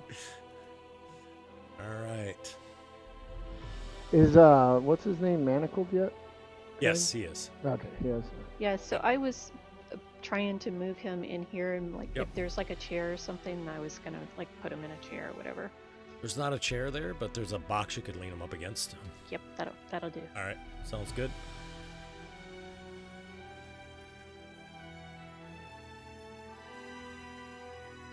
All right. Anybody less than 10 in age? In age? Yeah. Is there anybody that's 10 or younger? Nope. All right. Is there anybody burning a candle made of fat from a corpse? Oh, I usually do that, but I forgot it home today. All right. Well, this creature's Nope. then invisible. And it has a very high initiative, so it initially attacks towards Gassy and misses. So Gassy, you feel the wind kind of whip by your face as it sort of swings at you. Lee. Wait, what type of fat did it have to be? Corpse fat. Corpse fat. You wouldn't happen to have one, would you? All right, gotcha. No, I used that up the other day. I will share a picture of the creature so you know what it looks like.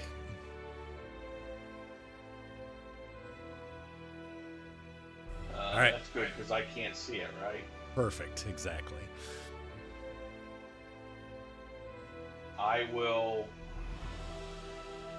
pull out. I will transfer my bow to my other hand, pulling my sword,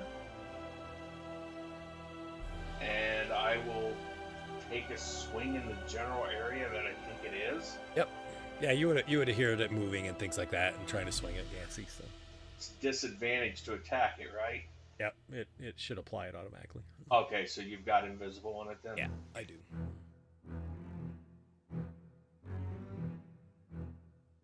Yeah, so you take a swing and miss with the warhammer. All right, with the warhammer. Cool. Something new. Bear with me 1 second. Sure.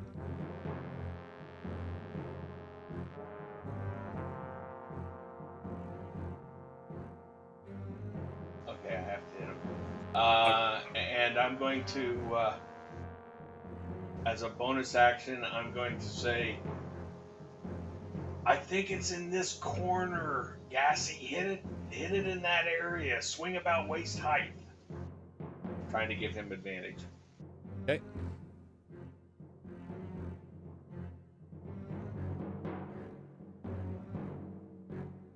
And then, yeah, I will end my turn. Alrighty. All right, Gassy. I will stand up. Yep. You can't spin me. I got you. I spun you. Can't spin. I thought you could. All right. And I'll take a swing at him. Did I get any sort of help from... You did. Lee already put it on for you.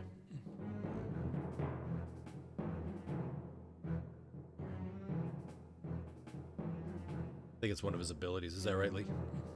Yeah, Oops, I got it for you. it's my tandem tactician. But I missed. Yeah, you missed.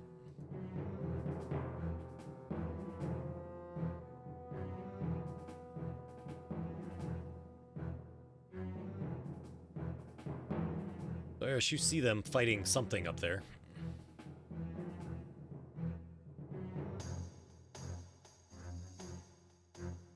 Alright, I'll draw my sword and head up that direction. Okay, sounds good. I'm actually going to put you on this map here, if that's okay. Because Yeah, that's fine. Easier to see. There you go. There, you should be able to move now.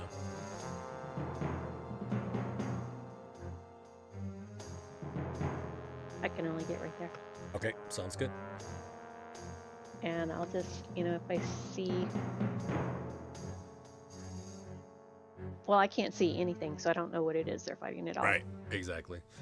So, Nar, you're on the first floor there, just so you know, but just so you can kind of move if you need to. Okay. Did we hear him talking? Should we do a perception? Because we heard them say they tripped over something. Or Yeah, you could clearly hear, them Lee yell something out, and you can hear, you heard Gassy kind of fall down and whatnot. So you would definitely know. It's a small room. It's not that big. So. I almost fell through the floor on top of you. All right. I'm gonna run over here. All right, gotcha. And look up.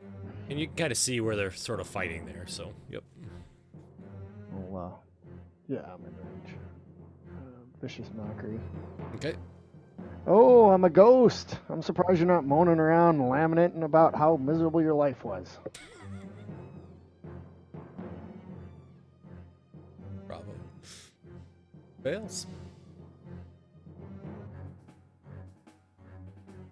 All right. So you kind of see it sort of like. Oh, I'm gonna give Lee a bardic inspiration as my bonus action. All right. Sounds So, good. you know your worth. It's time to show it. Hey, Jack. you're below. You're on the first floor there, so you'd have to go up the steps to get close to him there. So I'm over here. Yeah, you're on the other. I just put everybody on the same. Yeah, that's the way you'd have to go. Yep. And then you have to go up the steps. Okay, I'll dash. Thank you. Appreciate it. It's just easier to move you in case you're shooting. So, all right. So you see Jack Brass starts running up the steps. Poof, poof, poof, poof. All right.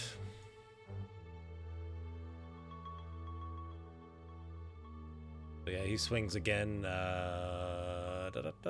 Back at Gassy again. Ooh, he hit you this time, Gassy.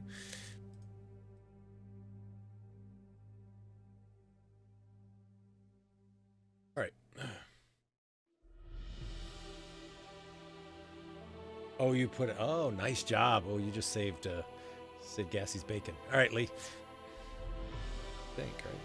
Advantage. How? Yeah. You had. Oh, why did you have advantage? Or why do you have disadvantage on that? I don't remember. He has vicious disadvantage. mockery. Thank Yeah. you. Appreciate it. That's why. All right. Lee, you're up. So Lee, do you want your? You get either a D6 to your saving throw, attack roll, or ability check. So if you want it this Okay. turn or later, that's a bardic inspiration. You don't have to use it this turn. You can use it this turn, and you can save it. I'm Last going 10 to take another. I don't want to take an attack of opportunity. Actually, I'm going to disengage. Okay. 10-foot step back. Okay. And as a bonus action, I'm going to say we are doing that. For example, Gassy and Jack will have advantage already, correct? They will. Yep, because they're flanking. Yep. All right, so I'm going to use a bonus action and say,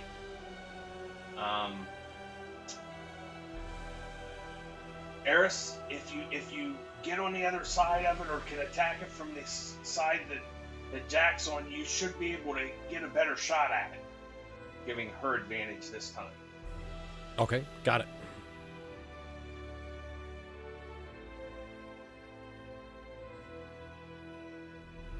And that'll be it for me. Alrighty. Gassy. It should automatically roll advantage for you if you're attacking. I point at him, and you hear a bell go bong. Oh. Yeah. I like that.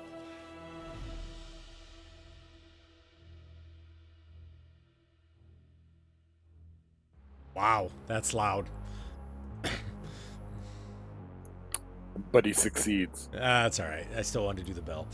That was really loud. For those that have it on. All right, Eris. Yeah.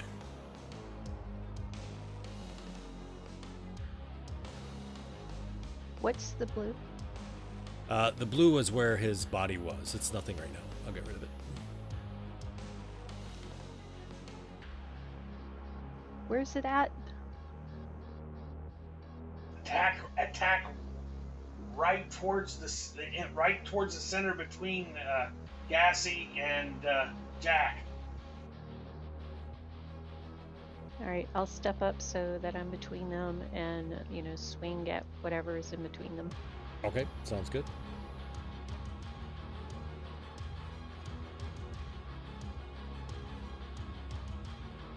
I see nothing. I'm so glad my advantage is being helpful. It is. It's preventing him from getting crits or fails, fumbles. Duster. I guess I'll vicious mockery him again. So Okay. I know you're weak. I can see right through you. He fails again.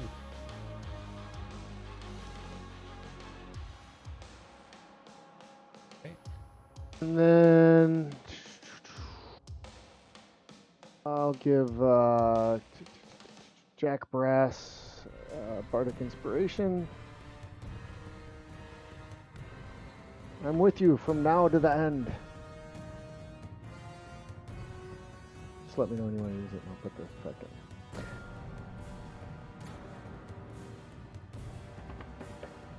Jack Brass, you see he extends his arm out, and out pops a hammer. Whoa, whoa, whoa. Nice. And it's like he no longer has a hand there. He's got a hammer.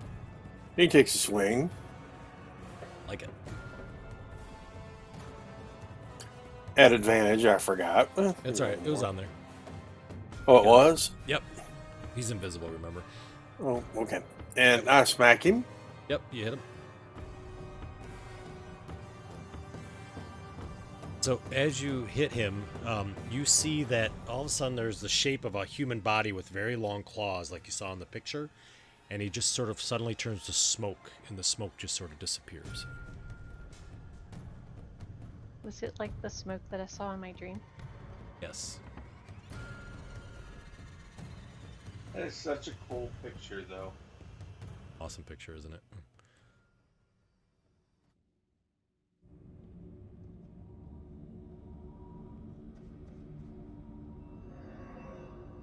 Wonder if that ability is stemming from the loincloth he's wearing. Maybe. How many rounds was that? It was only a couple rounds, wasn't it? Yeah.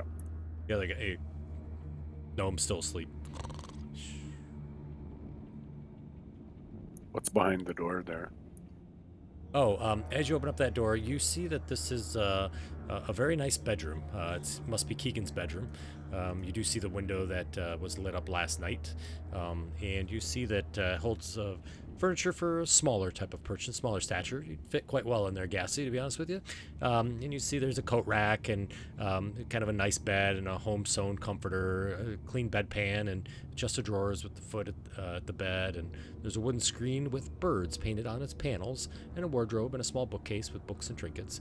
A lantern sits atop the end table at the bed. Wow, what a nice description. I'll close the door. Alrighty, sounds good. Check out that one. Yeah, what's behind that door? Yeah, so that one is a kitchen. So kitchen contains all the basic amenities. There's an hourglass resting atop of the table. A fireplace dominates the wall. Pots and pans, books. Two cabinets with frost-glassed doors hold dishware and utensils. A half-barrel wash basin stands in the corner. And there's a pantry in the corner there, too. A locked door to a pantry.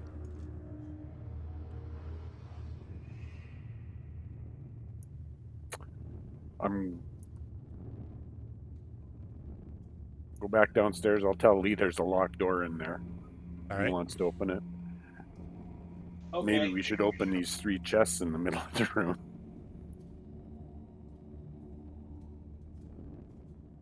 I'll go up into Yeah. the room and try the locked door. Okay, sounds good. Jack, can you get these chests down here? I can try. You may have to kneel. I don't. You see Jack kind of like bend over, and then he starts unlocking them, gyrating his hips again. All right. So Lee, you find that lock on that door is very, very simple. So you quickly unlock that. It's really more to keep people from actually opening the door. It's kind of like the doors in your house where you just sort of stick the little thing in the hole and turn it and it unlocks the door. There's like no key to it or anything. And as you open it up, you see that it is a pantry. It's stocked with foods and foodstuffs and whatnot. Spices, soap, things like that, but otherwise nothing else of significant value. Jack Brass, you try one of those chests down there. Which one did you grab? Which chest? That first one? The farthest left one. Yeah, I gotcha. So you are unable to unlock it. Oh, I'll try the next one. That All one right. does not unlock.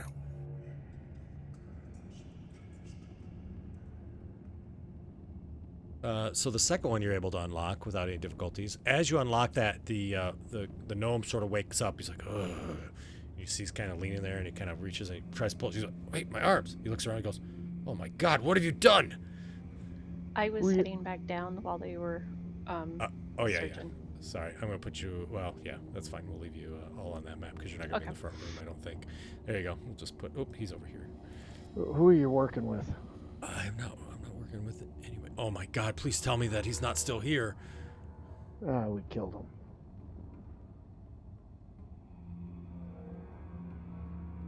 But we Are got you okay? problems. No, I'm not. They've been here forever. What's your problem? Do you have to go to the bathroom? You look down, he's already wet. No, I already peed myself. No. That'll wash out. Says, they're, The poor carpet. he says the kidnappers have been here for several weeks. Why How are many they here in kidnappers? your place? Sorry. It's alright. Have at 'em. I'll do prestidigitation to dry him off. Oh, very nice of you. Presto! Presto! Funny. So what did you ask again? I'm sorry. I just asked why they were here in his place.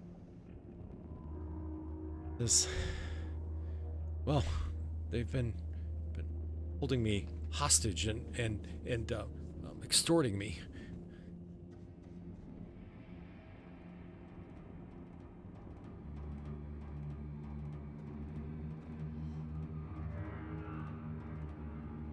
How are they holding you hostage? Do you have somebody that means something to you? They do. They have my beloved Starbrow. Starbrow? Does she Yeah. have just one brow? Because you'd think it would be Starbrows. He looks at you, says, I think a rat has more than one brow, don't you? Oh, it's a rat? Yeah, it's my familiar. Starbrow. I dabble in some magic. Oh, alright, well. Maybe we can help you out and get him back. He's close. He's someplace dark. It's got to be within a mile. I have a connection to him, but he's hungry and he's scared. And they took him and they told me I had to help them. They asked for 3 different sizes skeleton keys that open up most of the town's locks. And I know I told you I didn't have but I do have skeleton keys, and I had to make them for him. And there was these tall ones. The tall ones, they carry the keys on a silver ring, and they have them down below somewhere. Do you have any idea on how to get down there? Kind of looks down at his feet. He says, "Sorry, his fake feet, which are now all the way down at the end because he's wearing his stilts. Maybe. Yes, I do. Please don't judge me." No, we don't judge. Kind of looks over to the picture of his grandpa with the silver hair. He's like, behind that picture, underneath the steps, there's a secret door. It leads down to the ancient ruins. Do you have anything that'll help us here? We're level Yeah. 1. I've used one of my spells, so we can use anything you got to get silver brows. He says, I have a map. Would that help you? That's a good start. What's in these chests? Vorpal sword? Well, you've already opened one, I see. Did we? It's unlocked. We haven't lifted the lid yet. Oh yeah, that's right. You unlocked it. I'm sorry. I thought you had opened it. So he says, kind of my things. Why? We're gonna need help to get Starbrow back. Think of Starbrow. Well, he says, okay, I thought fine. the kids might have been in there. That's why I wanted them opened. I'm gonna try Oh, to persuade gotcha. him.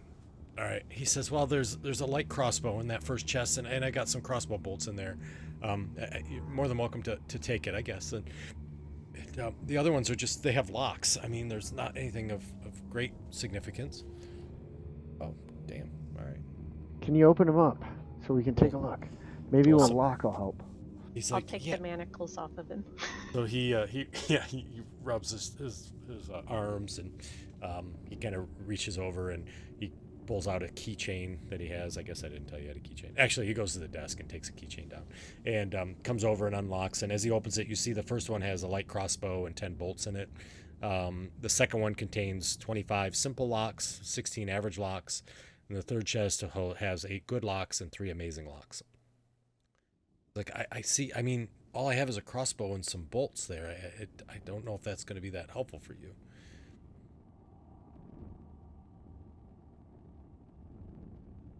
Says, Yeah. I can go upstairs and I can get my the map. It's my father made it. I used to go down there a long time ago, but I haven't been there in probably 70 years or so. Yes, please. Please give us that map. All right. Lee, what you looking for up there, my friend? I'm just searching the room. Okay, gotcha. So you do see that there's the drawers that are there, and of for the chest or the dresser. There's 3 drawers. There's a top, a middle, and a bottom drawer. Yeah, in the chest. Sorry. I'm Books. checking all the drawers. I'm checking under the bed. I'm checking under the mattress. Okay. The I bookcase even just. checked under the rug that's shown on the floor there. Okay. The bookcase really holds kind of just a bunch of books, but it does have the very thick volume, which is about 2,000 pages, that says "Building Better Locks," which is there. But otherwise, you know, you see the screen; it's pretty nicely done. But other than that, you just have the chest that's there. You see there's like some clothes and things for him, and that chest is locked. Well, let's see if we can open it. Okay. Because I don't know gotcha. that they've unlocked him down there yet. Sure, I got you. Go for it.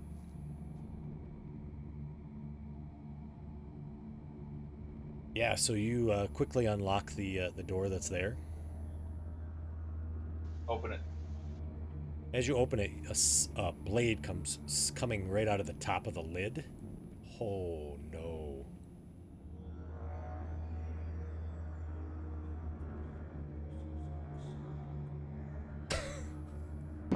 Oh man. And you collapse down to the ground as that blade cuts across you. What are the freaking odds of a trap being like that? Holy crap! And you guys hear a loud thud upstairs. He goes, "They're back. They must be back." I'll run up the stairs. Alrighty, so you kind of run up the stairs there, and as you do, you see... Is that door open, or...? Yeah, it's open. You see Lee laying on the floor, blood pouring out of his abdomen. I'll run in and give him a cure wounds. Alright, sounds good.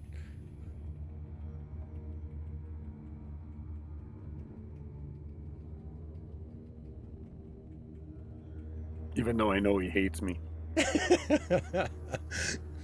All right. He has never said that to you. So Lee, you're laying there. I have a feeling. It's not hate. It's despise. There's a big difference. Okay. All you remember is seeing that trap cut, and you're like, "Wow, my intestines are showing," and you collapse, and then you suddenly see Gassy leaning over you, and you see sort of this light of kind of shining over him as he's looking at you. And I say, "Look, not even a scar." You know, I never was circumcised, but now never mind. So as you look, you see the rest of the group kind of comes up. The all clear. All right. He comes up and he says, "All you had to do was ask. I would have opened that for you. Are you okay?" Yeah, I'm fine. What's so important that you need a trap like that? That's at least a level 3 trap right there. No way. Yeah. He says, "My spell book," and he reaches down and you see there's a spell book in there, and he pulls it out and sets it on the bed, and underneath it you see that there's a map there, and he kind of pulls it out, and there's like notes of lock designs and stuff, and he grabs it and he kind of pushes it down. He says, "Now, my pops and we used to go down there, and I know that there was some like secret doors and stuff down there, but I was too young to mark it. But I did make this map."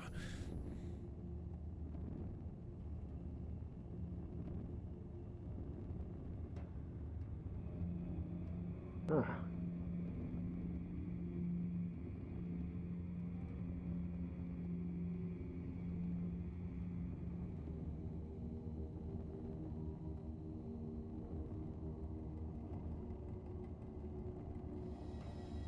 Says, "Now I'll tell you, since you're helping me, and God, I hope they don't. You're gonna have to hit me in the head after this, so I can prove that I got knocked out or something. But the kidnappers, there's 2 of them. There's tall ones and short ones. I've seen the tall ones. They saw them in a mirror once, but they were kind of naked. They didn't have any hair. They looked like humans, but they didn't look like male or female. And they had blue pupilless eyes and gray skin. And it changes color to allow them to blend in. Usually they come in pairs, 2 or 3, and they leave the shop often wearing cloaks. They go about the city. The short ones, they're like sinister, almost like me, gnome-like creatures, and they have pallid skin and really big noses and soft hooves for feet. They wear black clothes and cowls to help keep them so they can hide in the shadow. They only come out at night, and they speak a language, a common language between them, but I don't know it. So why did they want the kids? I don't know. I'm not sure. They said they didn't. They haven't really stolen kids until recently. Normally they're stealing like all ages, like young, old, but they really haven't gotten a lot of kids before. I don't know why they wanted the kids. It seems weird. They've been doing this for a couple months, almost 3 months now. Is there any other entrances into this place other than here? So, I mean, this is this is Zataroon. This is what this is down here. It's only this. This is the only entrance. Yeah, I think so. It's all I know about. They come and go out of my shop. Maybe there's something down below. At least when I was down there, it was just a kind of an enclave of gnomes that lived down there before.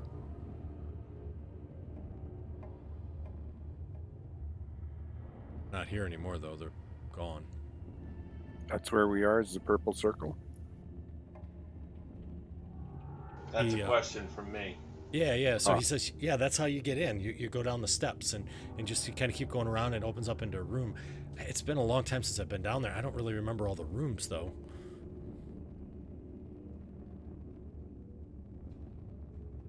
I know they had like all kinds of cool magic stuff down there, and they had like kind of like him. And they point over towards Jack. He's like, now I remember. They had things like him there. We're gonna need a bigger boat.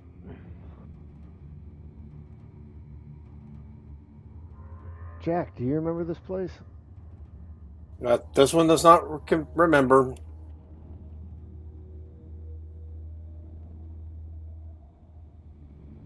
I mean, you've heard of the vanishing, right? I told you it was true, Jack. That's when all of the gnomes disappeared? Yeah, that's right down below my house. My dad and I haven't been back since because we're afraid we'll disappear. It made everybody down there, they literally slowly faded away to nothing. I don't even know. It's probably still down there.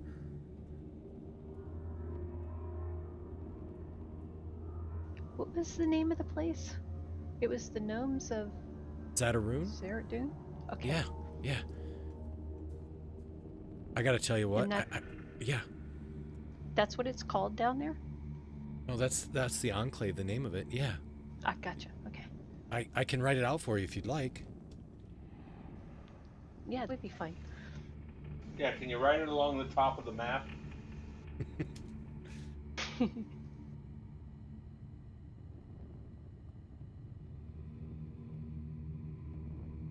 Because if you go down there and you come back and it's safe, I'd love to go back down. They have these awesome doors. They're shaped like a gear. He's like, just like my clocks. And he shows you like one of the gears of the clock. He's like, that's what the door, it's like this round door. And they roll one way or the other inside the wall. They're like the coolest things ever. But you gotta be careful because many of them have traps, or at least they used to, that the gnomes knew how to bypass, but you have to be careful of doors. But they're awesome looking. I tried to make one in my house, but it just didn't work. I don't know How do you bypass the traps?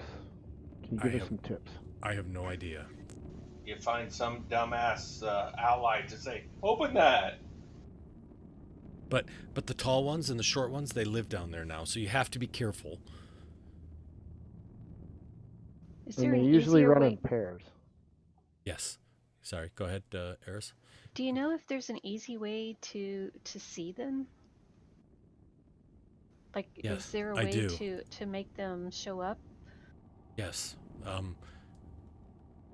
for a long time, they would torture me, right? They wouldn't put on their cloak or whatnot, and I wouldn't be able to see them or anything. But I found that if oh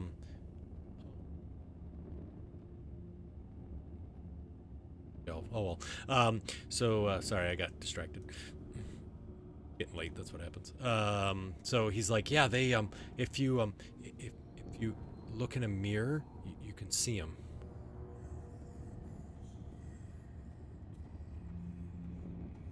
And Or, that's or, the big or ones and the small ones? no. These are the big ones. The small ones Okay. you can see without a mirror. They're not hidden. They're not hiding.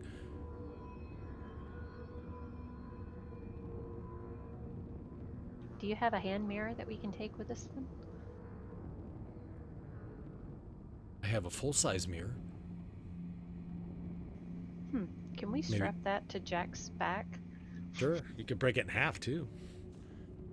I hear that's good luck.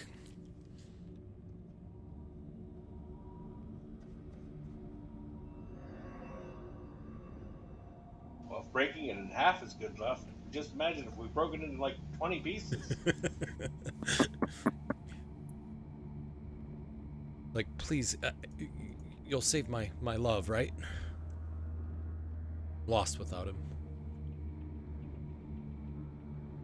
I have Star- a hand mirror. Yeah, we'll save him. Starbrow. He's a cute little thing. He's got a little gray tuff on the top of his head. So cute. Do you need, here? He goes. Wait a second. He comes back and he brings you like what looks like a little bit of like cornmeal all squished together and little like pebbles. He's like, this is his favorite food. It's nubble nuts.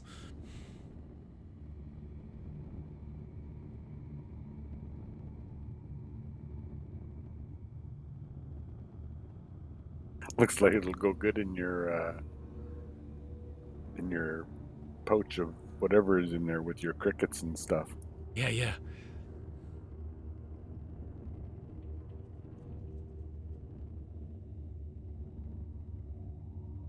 All right, should we head down?